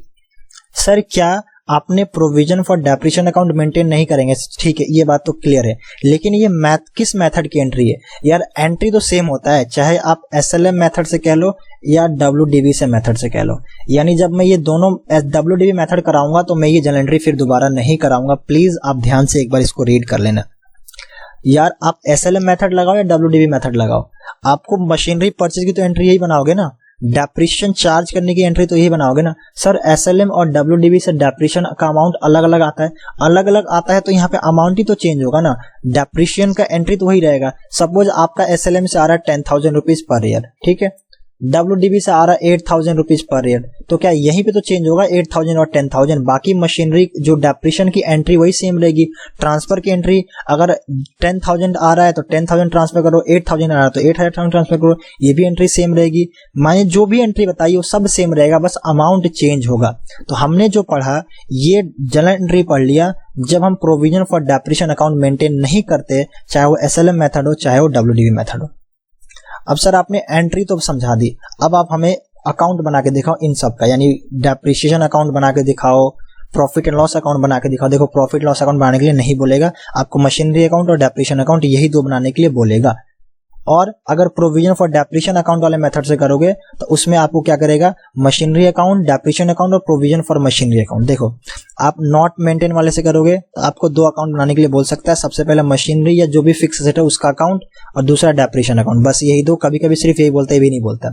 और अगर आप मेंटेन वाले से करते हो तो मेंटेन वाले से आपको मशीनरी अकाउंट भी बनाना पड़ सकता है, डेप्रिसिएशन अकाउंट भी बनाने के लिए बोल सकता है, और आपको एक चीज और बोल सकता है लास्ट में, क्या क्या बोल सकता है लास्ट में, हाँ, प्रोविजन फॉर डेप्रिसिएशन अकाउंट, ये तीन चीज बोल सकती है। एक चीज और होती है सर, एक हमें बुक में दिया हुआ है एक मशीनरी अकाउंट, आपको एक्स्ट्रा और आपके बुक में दिया हुआ है एक्स्ट्रा, वैसे एक्स्ट्रा ये भी नहीं है, आपने इसको 11th क्लास में इसको भी पढ़ा था, मशीनरी डिस्पोजल अकाउंट। ये सर मशीनरी डिस्पोजल अकाउंट क्या होता है और उनकी जनरल एंट्री क्या होता है, ये थोड़ा सा बता दो। देखो मशीनरी डिस्पोजल अकाउंट हम अलग से एक टॉपिक पढ़ लेंगे, ठीक है, डिस्पोजल अकाउंट का हम अलग से टॉपिक पढ़ेंगे, फिर उसमें समझ में आ जाएगा। अभी जो हम पढ़ रहे हैं इस पे ध्यान देते हैं। चलो जी, तो हमने क्या किया, बेसिकली ये सारी चीजें तो हमने अपनी समझ ली। अब हम आते हैं जनरल एंट्री के, किस पे, जो बुक में जनरल एंट्री दिया उसको देखते हैं, और फिर उसके बाद हम अपना प्रैक्टिकल क्वेश्चन करेंगे एक, जो कि होगा नॉट मेंटेन वाले से अकाउंट कैसे बनाते हैं वो देख लेंगे हम। तो देखो अगर बात करें हम मशीनरी अकाउंट की, सर मशीनरी अकाउंट को प्रिपेयर कैसे करेंगे, तो सिंपल जो मैंने आपको जनरल एंट्री बताई है उसके अकॉर्डिंग ही आप मशीनरी अकाउंट को प्रिपेयर कर सकते हो, इसमें कोई बड़ी बात नहीं है। देखो सिंपल सी बात है, अगर मशीनरी आपका इंक्रीज होता है तो डेबिट साइड एंट्री कर दो, मशीनरी डिक्रीज होता है तो क्रेडिट साइड एंट्री कर दो। मशीनरी सर इंक्रीज कब होगा, जब मशीनरी हम परचेज करेंगे, सिंपल सी बात है, तो डेबिट साइड एंट्री होगा। जब भी हम मशीनरी परचेज करेंगे तो क्रेडिट साइड एंट्री कब होगा, जब मशीनरी डिक्रीज करेगा। डिक्रीज कब करेगा, दो रीजन है, या तो आप सेल करोगे या उस पर डेप्रिसिएशन चार्ज करोगे, सिंपल सी बात है। अभी हम जो बता रहे रहे हैं वो provision for depreciation account not maintain है, यानी आपको डेप्रिसिएशन अकाउंट अलग से, प्रोविजन फॉर डेप्रिसिएशन अकाउंट अलग से नहीं बनाना है, इसी मशीनरी अकाउंट में ही शो करना पड़ेगा। तो मशीनरी की वैल्यू डिक्रीज होगी डेप्रिसिएशन चार्ज करने के बाद। तो डेप्रिसिएशन और सेल की एंट्री क्रेडिट साइड होगी और मशीनरी परचेज की एंट्री डेबिट साइड होगी, इसके अलावा कुछ भी नहीं है। मशीनरी अकाउंट सबसे ईजी है और डेप्रिसिएशन दुनिया का सबसे ईजी चैप्टर है। देखो अभी हम क्वेश्चन के थ्रू इसको और थोड़ा सा अच्छे से समझने की कोशिश करते हैं। देखो क्वेश्चन की बात करके कि on company whose accounting year is the calendar year. अच्छा, इसका जो अकाउंटिंग ईयर है वो कैलेंडर ईयर है, मतलब ये कि इसका स्टार्ट होगा जो ईयर वो 1 जनवरी से स्टार्ट होगा और 31 दिसंबर को इसका एंड हो जाएगा इस अकाउंटिंग ईयर का। फाइनेंशियल ईयर का मतलब क्या होता है 1 अप्रैल टू 31 मार्च, और कैलेंडर ईयर का मतलब क्या होता है 1 जनवरी टू 31 दिसंबर। उसने 1 अप्रैल 2013 को मशीन खरीदी। ध्यान रखना, इसका जो अकाउंटिंग ईयर है वो कैलेंडर है। उसने खरीदा कब है 1 अप्रैल 2013 का। इसका मतलब ये नहीं कि 31 मार्च को तुम उसकी एंड करो, एंड 31 दिसंबर की होगी, इसने लेट खरीदी है। 1 अप्रैल 2013 को मशीनरी कॉस्टिंग 30,000 का खरीदा है। It purchase further machine on 1 अक्टूबर 2013। फिर से मशीनरी खरीदा अक्टूबर 2013 में 20,000 का। फिर से एक मशीनरी 2014 में खरीदा है। मशीनरी इसने परचेज करते ही गया है। तो सबसे पहले जो आप एंट्री करोगे क्या करोगे यहाँ पे, सर हमारा स्टार्ट हो रहा है 2013 से, 2013, और यहाँ पे हमने जो फर्स्ट मशीन खरीदी है वो खरीदी है अप्रैल 1 का। यहाँ पे हम क्या लिखेंगे, टू बैंक अकाउंट। अभी मैंने आप लोगों को समझाया था machinery account debit to bank account, ठीक है। कितने का मशीन खरीदा हमने, तो सर जो फर्स्ट मशीन है वो 30,000 30,000 रुपए की हमने मशीन परचेज किया है, लिख दिया मैंने। अब ये सर ईयर कब तक चलेगा, तो ये ईयर चलेगा 2013 31 दिसंबर, क्योंकि ये कैलेंडर ईयर फॉलो कर रही है कंपनी। अब 1 जनवरी होना चाहिए था, लेकिन इसने अप्रैल में खरीदा तो अप्रैल से देखेंगे। 1 अप्रैल से लेकर 31 दिसंबर तक इसके बीच में जो भी मशीन इसने परचेज किया होगा इसी साल उसकी एंट्री की जाएगी। दूसरा मशीन परचेज हुआ 1 अक्टूबर 2013 को, यानी इसकी भी एंट्री इसी में की जाएगी। टू बैंक अकाउंट, ये हमारी मशीनरी 2 है। कब खरीदा इसने, 1 अक्टूबर को, तो यहाँ पे हम लिखेंगे अक्टूबर 1 या अक्टूबर 1 अक्टूबर जो लिखना लिखो। 20,000 20,000 रुपए का, ये हो गया मेरा। उसके बाद हमने एक और मशीनरी खरीदी है 1 जुलाई को। कितने खरीदा है, 10,000 का। अब बताओ 1 जुलाई 2014 में खरीदा था, इस साल आएगा क्या, नहीं सर इस साल नहीं आएगा, नेक्स्ट ईयर उसकी एंट्री करेंगे, ठीक है। ऑन 1 जनवरी 2015 का 1/3 machinery install on 1 April 2013 become obsolete and was sold for 3,000। हमने कुछ मशीनरी का पार्ट बेच भी दिया 2015 में, जब वहां पहुंचेंगे तब देखेंगे। Show machinery account would be appear if the company being the machinery was depreciated fixed instalment method, यानी एसएलएम से लगाना है कितना परसेंट, 10% पर एनम, ठीक है। अब देखो ये हमने मशीनरी परचेज की एंट्री कर दी। अब मशीनरी पे डेप्रिशिएशन लगेगा तो उसकी एंट्री क्या होगी, तो सर उसकी एंट्री होती है, आपने बताया था depreciation account debit to machinery account, यानी डेप्रिशिएशन डेबिट होगा और मशीनरी अकाउंट क्रेडिट होगा। अब मशीनरी अकाउंट क्या हो रहा है, क्रेडिट, किसकी वजह से, डेप्रिशिएशन की वजह से। तो यहाँ पे क्या लिखेंगे हम, बाई डेप्रिशिएशन अकाउंट, ठीक है, बाई डेप्रिशिएशन अकाउंट। अब हमारे पास 2 मशीन है, इसलिए हम क्या करेंगे, M1 और M2 में ऐसे लिखेंगे। अब बात करें सर M1 की, तो M1 कितने की वैल्यू थी उसकी, 30,000 रुपए की थी उसकी वैल्यू। रेट कितना है, 10%, और मंथ कितना है, ऐसे तो 10% 3,000 आएगा पूरे साल का। हमने उसको अप्रैल में परचेज किया था। अप्रैल से लेकर कहां तक, तो सर अप्रैल से लेकर दिसंबर तक कितने मंथ होते थे, जैन फेब मार्च, 3 महीने छोड़ दो, टोटल कितने आते हैं, 9 मंथ। तो अगर मैं 9 मंथ 9/12 इसका कैलकुलेट करता हूं तो कितना आएगा, तो सर 3,000 तो आ गया पूरे 12 महीने का। उसको डिवाइड कर दो 12 से और इंटू कर दो 9 से, ठीक है। मैं कैलकुलेटर यूज कर लेता हूं, आप यूज कर सकते हो। 30,000 into 10% divide by 12 into 9, 250 into 9 कितना आ रहा है, 2250, 2250, ठीक है। तो ये जो मेरा आ रहा है, ये आ रहा है मेरा डेप्रिशिएशन, कितना, 2250, ये मशीन 1 की डेप्रिशिएशन है। अब मशीन 2 की अगर मैं बात करूं तो मशीन 2 की डेप्रिशिएशन कितना आएगा, तो सर मशीन 2 आपने खरीदा था 20,000 रुपीज, तो 20,000 10/100, और इसको हमने खरीदा था अक्टूबर में, अक्टूबर नवंबर दिसंबर, कितना महीने यूज किया, सिर्फ और 3 मंथ। तो इसको हम क्या करेंगे, 20,000 का 10% कितना आएगा, 2,000 डिवाइड बाई 12 इंटू 3, तो इसका आ रहा है 500। तो इसका डेप्रिशिएशन कितना आ गया, तो सर इसका डेप्रिशिएशन आ गया 500, टोटल कितना आ गया 2750। ये हमारा फर्स्ट ईयर का हमने डेप्रिसिएशन कैलकुलेट कर लिया। अब हम क्या निकालते हैं, तो सर फर्स्ट ईयर का हम क्या निकालेंगे, अब बाई बैलेंस सीडी निकालेंगे। और कोई एंट्री तो करनी नहीं है, जो क्रेडिट साइड एंट्री कर दी थी। अब हम क्या निकालेंगे, सीडी निकालेंगे। बाई बैलेंस सीडी का मतलब क्या, कितना उसकी वैल्यू बचा हुआ है। तो कैसे निकालेंगे, फिर से आपको लिखना पड़ेगा M1 और M2। अब इसका प्रेजेंटेशन मत देखना, इसका प्रेजेंटेशन थोड़ा टफ लैंग्वेज में दिक्कत करेगा। टफ में कुछ नहीं है, एक बार में ऐड कर करके दिया है, लेकिन जो मैं करा रहा हूँ इससे करो, आपको समझ में भी आएगा और अच्छा प्रेजेंटेशन भी है ये।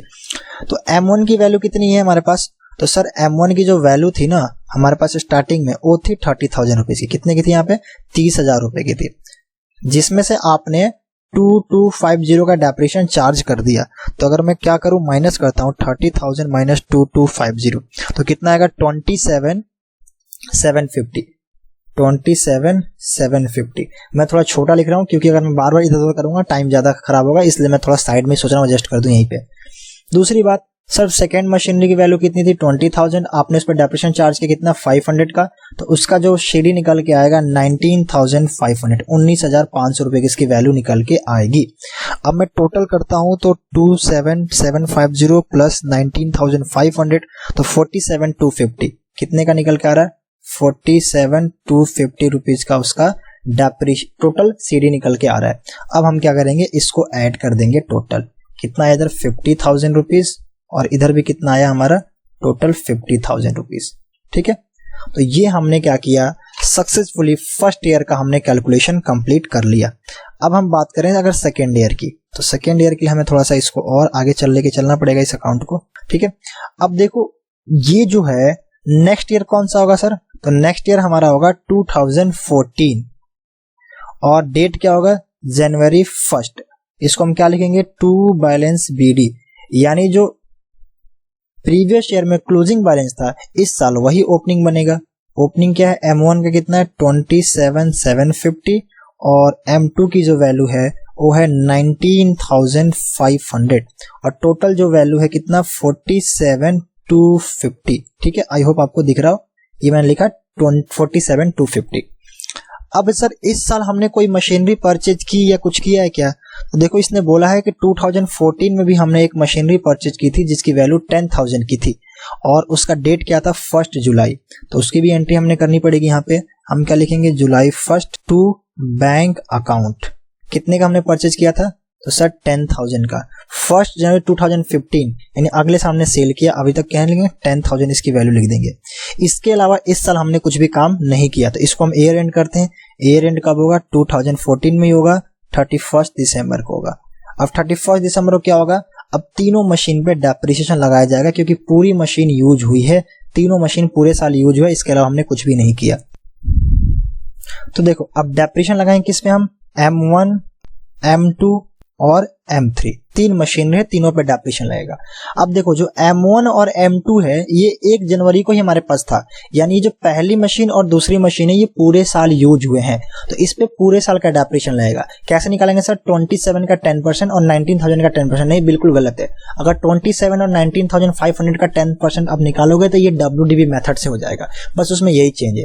ये SLM मेथड यानी original cost method, original cost का मतलब जो इसकी मेन वैल्यू थी उसी पे हमेशा निकाला जाएगा, यानी 30,000 का 10% कितना आएगा 3,000 और 20,000 का 10% कितना आएगा 2,000।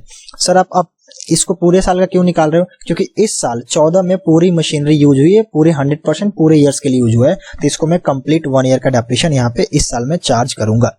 ठीक है ना, तो मेरा जो डेप्रिसिएशन निकल के आएगा वो कितना निकल के आएगा, फर्स्ट मशीन थी ओरिजिनल वैल्यू 30,000, उसका 10% 3,000, सेकेंड की वैल्यू 2,000। जो तीसरी मशीन हमने खरीदी है जुलाई 1 को खरीदी है 10,000 रुपए, तो 10,000 का कितना परसेंट, 10%, ये तो रेट है।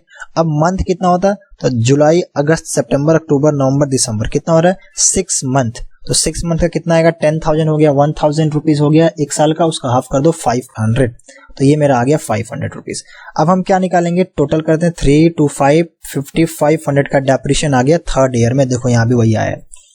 अब क्या करना है आपको, तो सर अब हम निकालेंगे इसका भी सेम क्या, बाई बैलेंस CD, यानी इस साल इसकी वैल्यू कितनी बच रही है, M1, M2 और M3। अब मैं M1 की बात करूं, M1 की वैल्यू कितनी बची हुई है, तो सर 27,750 का इस ईयर था, यहाँ पे देखो 27,750 का था इस साल, और आपने क्या किया उसमें 3000 का और आपने कहा कि डेप्रिसिएशन हमने चार्ज कर दिया, तो इसकी जो वैल्यू निकल के आएगी 24,750 रुपीज की वैल्यू इसकी निकल के आएगी। सेकेंड मशीन 19,500 का 2000 का और डेप्रिसिएशन चार्ज कर दिया, तो इसकी जो वैल्यू आएगी 17,500। और जो थर्ड मशीनरी थी वो 10,000 का, उसमें 500 आपने डेप्रिसिएशन चार्ज कर दिया, तो 9,500। ये थोड़ा आउटर कॉलम में जा रहा है, आप लोग ध्यान रखना कि आपका आउटर कॉलम में ना जाए, ठीक है। थोड़ा सा एडजस्ट करना यार, थोड़ा सा एडजस्ट नहीं हो पा रहा है, इसको बार बार मैं चाहते नहीं कि स्लाइड को बार बार मैं आगे पीछे करूं, इसलिए मैं थोड़ा सा यही एडजस्ट करने की कोशिश कर रहा हूं। तो देखो डेप्रिसिएशन मेरा कितना आया, ये 5,500 रुपीज का डेप्रिसिएशन मैंने यहाँ पे निकाल दिया। अब मैं सीडी निकाल रहा हूँ, तो सीडी में क्या करूंगा, इन सबको ऐड करूंगा। तो सिंपली अगर मैं इन सबको ऐड करता हूँ कितना आएगा, 24,750 प्लस 17,500 प्लस 9,500, तो टोटल जो मेरा निकल के आ रहा है वो निकल के आ रहा है 51,750 रुपीज निकल के आ रहा है, ठीक है। अगर मैं इसका टोटल करता हूं तो देखो 5,500 ऊपर है प्लस ये, तो टोटल कितना आ रहा है 57,250। और इस साइड भी आप टोटल करो तो कितना आएगा 57,250। यानी हमने सक्सेसफुली 2 साल कंप्लीट अपने अकाउंट को हमने मेंटेन कर लिया। फर्स्ट ईयर भी हमने बना लिया और सेकेंड ईयर बना लिया। अब थर्ड ईयर की बात करते हैं, तो 2014 में क्लोजिंग हुआ है, तो ओपनिंग क्या होगा 2015 में होगा। अब देखो हम क्या लिखेंगे यहाँ पे, सर 2015 जनवरी 1 क्या लिखोगे यहाँ पे, टू बैलेंस बीडी क्या M1 M2 और M3 तीन मशीनरी है। ओपनिंग बैलेंस है M1 की 24,750, M2 की है 17,500 और M3 की है 9,500। टोटल ऐड करके जो आ रहा था वो आ रहा था 51,750 रुपीज। अब क्वेश्चन क्या बोलता है कि इसी डेट को हमने फर्स्ट मशीनरी का कुछ पार्ट सेल कर दिया है, 1/3 पार्ट, आई थिंक सो यही बोला हुआ था, देख लेते हैं एक बार। देखो यहाँ पे क्या बोला हुआ है, ऑन 1 जनवरी 2015 यानी 1 जनवरी 2015 को 1/3 ऑफ मशीनरी इंस्टॉल ऑन 1 जनवरी 2013। 2013 को मशीनरी कौन सी इंस्टॉल हुई थी, ये वाली देखो 30 वाली, यानी पहली मशीन। इसका 1/3 ऑब्सोलेट हो गया, खराब हो गया, आउटडेटेड हो गया, जो भी कह लो, और हमने उसको 3000 में बेच दिया, 3000 में उसको हमने सेल कर दिया। तो अब हम क्या करें सर, हमने पहले तो उसका 1/3 वैल्यू हमें निकालनी पड़ेगी। जिस दिन हम सेल कर रहे हैं उस दिन उसकी 1/3 वैल्यू निकालनी पड़ेगी, और फिर हम देखेंगे उसको सेल कितने में किया। तो सर सेल हमने उसको 3000 में किया। देखो वैल्यू ऑफ मशीनरी कितनी थी, आज के डेट ही सेल कर दिया उसने, 1 जनवरी को ही सेल कर दिया, तो इस पे अब डेप्रिसिएशन फर्दर लगाने की कोई जरूरत नहीं है, क्योंकि आज ही सेल हुई है।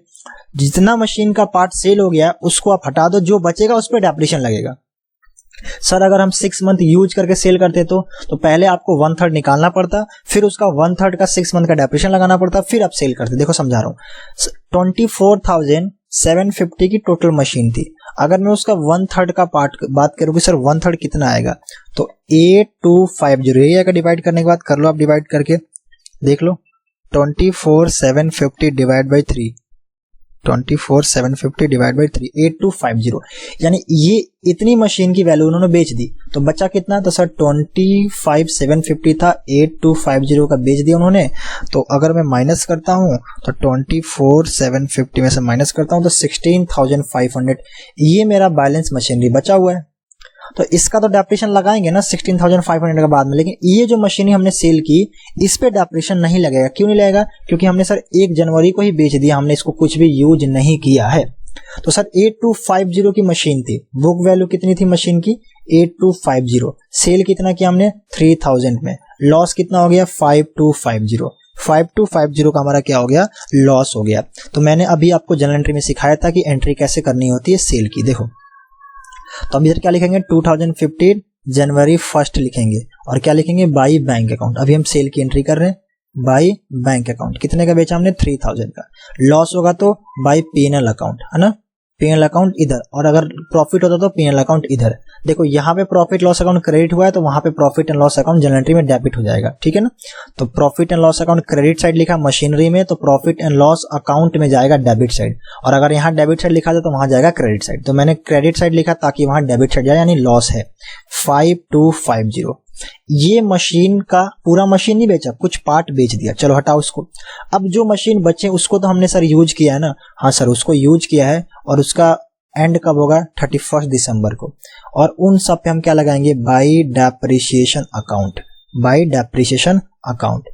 कौन सी वैल्यू, M1 M2 और M3।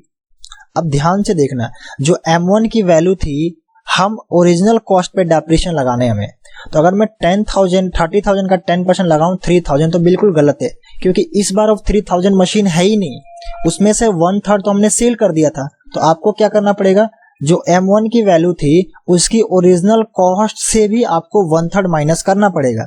यानी M1 की ओरिजिनल वैल्यू कितनी थी 30,000, इसका 1/3 कितना आएगा 10,000 उसको माइनस कर दो, कितना बचेगा 20,000 का 10% डेप्रिसिएशन कितना आएगा 2,000, यानी M1 की जो डेप्रिसिएशन आएगा अब 2,000 रुपए आएगा।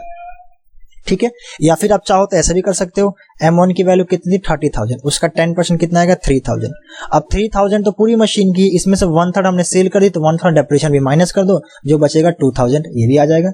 ठीक है, M2 की वैल्यू कितनी थी, तो M2 की वैल्यू आई थिंक 20,000 थी, तो 20,000 का 10%, क्योंकि M2 तो पूरे यूज हो रहा है, 2015 में पूरे साल यूज हो रहा है, तो उसका 10% कितना आएगा, उसका भी 2,000 आएगा। और M3 की वैल्यू कितनी थी, ओरिजिनल 10,000 रुपीज थी, 10,000 रुपए था, तो उसका 10% कितना आएगा 1,000 रुपए पूरे साल का आएगा। तो लास्ट ईयर जो डेप्रिसिएशन मेरा निकल के आएगा वो 5,000 निकल के आएगा।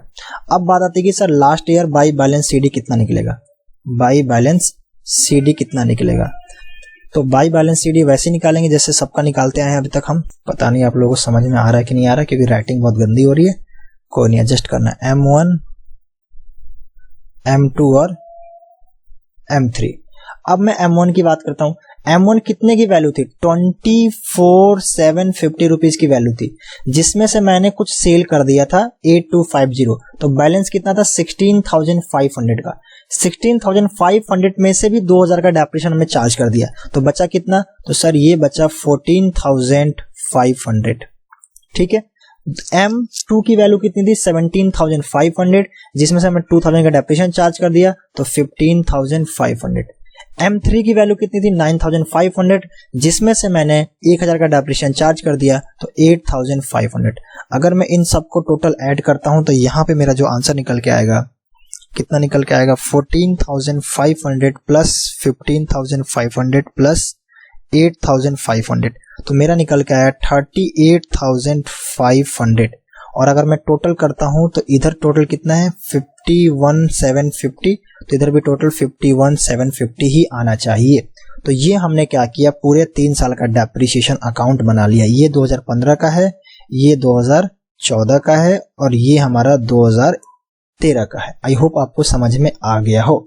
अब हम एक बार इसका जो इसने सॉल्व किया उसको भी देख लेते हैं क्या कहना चाहता हूं। ठीक है, बस एक बार गो थ्रू कर लेते हैं कैसे किया। देखो सेम इन्होंने ऐसे किया, लेकिन इन्होंने क्या किया, टोटल अमाउंट लिखा है। देखो 55 का इन्होंने यहाँ पे लिखा है डेप्रिसिएशन 5500 रुपए थर्ड ईयर का, मैंने जो बताया था लास्ट में 5170 का CD 5157 वही देखो। ठीक है, तो सेम वैसे इन्होंने किया, लेकिन इन्होंने क्या किया, टोटल अमाउंट लिखा। लेकिन मैं आपको यही बोलूंगा कि आप इसी मेथड से करोगे तो ज्यादा बेटर रहेगा और अच्छा भी है। तो हमने क्या किया, बेसिकली SLM मेथड की सारी चीजें हमने कवर कर ली। अभी भी SLM मेथड में एक चीज रह रही है कि सर आपने प्रोविजन फॉर डेप्रिसिएशन अकाउंट की जनरल एंट्री और प्रोविजन फॉर डेप्रिसिएशन अकाउंट कैसे बनाना, ये दो चीज अभी तक आपने एक्सप्लेन नहीं किया। तो मैं इसको नेक्स्ट वीडियो में एक्सप्लेन करना चाहूंगा, क्योंकि यार वीडियो बहुत लंबी हो गई है। आप मुझे शायद ही लगता है कि 1000 में से कोई एक बच्चा यहाँ तक देखेगा, वरना वो तो पहले क्विट करके चला गया होगा। तो इसलिए वीडियो बहुत ज्यादा लंबी हो गई, तो मैं प्रोविजन फॉर डेप्रिसिएशन अकाउंट के लिए सेपरेट वीडियो यानी अगले वीडियो, फिर उसके बाद WDB के सारे क्वेश्चन, उसकी जो भी चीजें वो एक्सप्लेन कर दूंगा। Thank you so much. अगर यहाँ तक पहुंचे तो प्लीज सपोर्ट करना। सपोर्ट करने के लिए आपको कुछ नहीं करना, चैनल को सब्सक्राइब करना है और आपको फ्री ऑफ कॉस्ट वीडियो मिलती रहेगी। Thank you so much. मैं आपसे मिलता हूँ नेक्स्ट वीडियो में, तब तक के लिए टेक केयर। यार शेयर जरूर करना, सब्सक्राइब जरूर करना। 80% बच्चों ने सब्सक्राइब नहीं किया, सिर्फ 20 to 25% बच्चों ने सब्सक्राइब किया। तो यार सब्सक्राइब कर लो, इससे हमें भी मोटिवेशन मिलती है ताकि मैं आपको टाइमली रेगुलर वीडियो देते रहूंगा। Thank you so much. मैं आपसे मिलता हूँ नेक्स्ट वीडियो में, तब तक के लिए टेक केयर।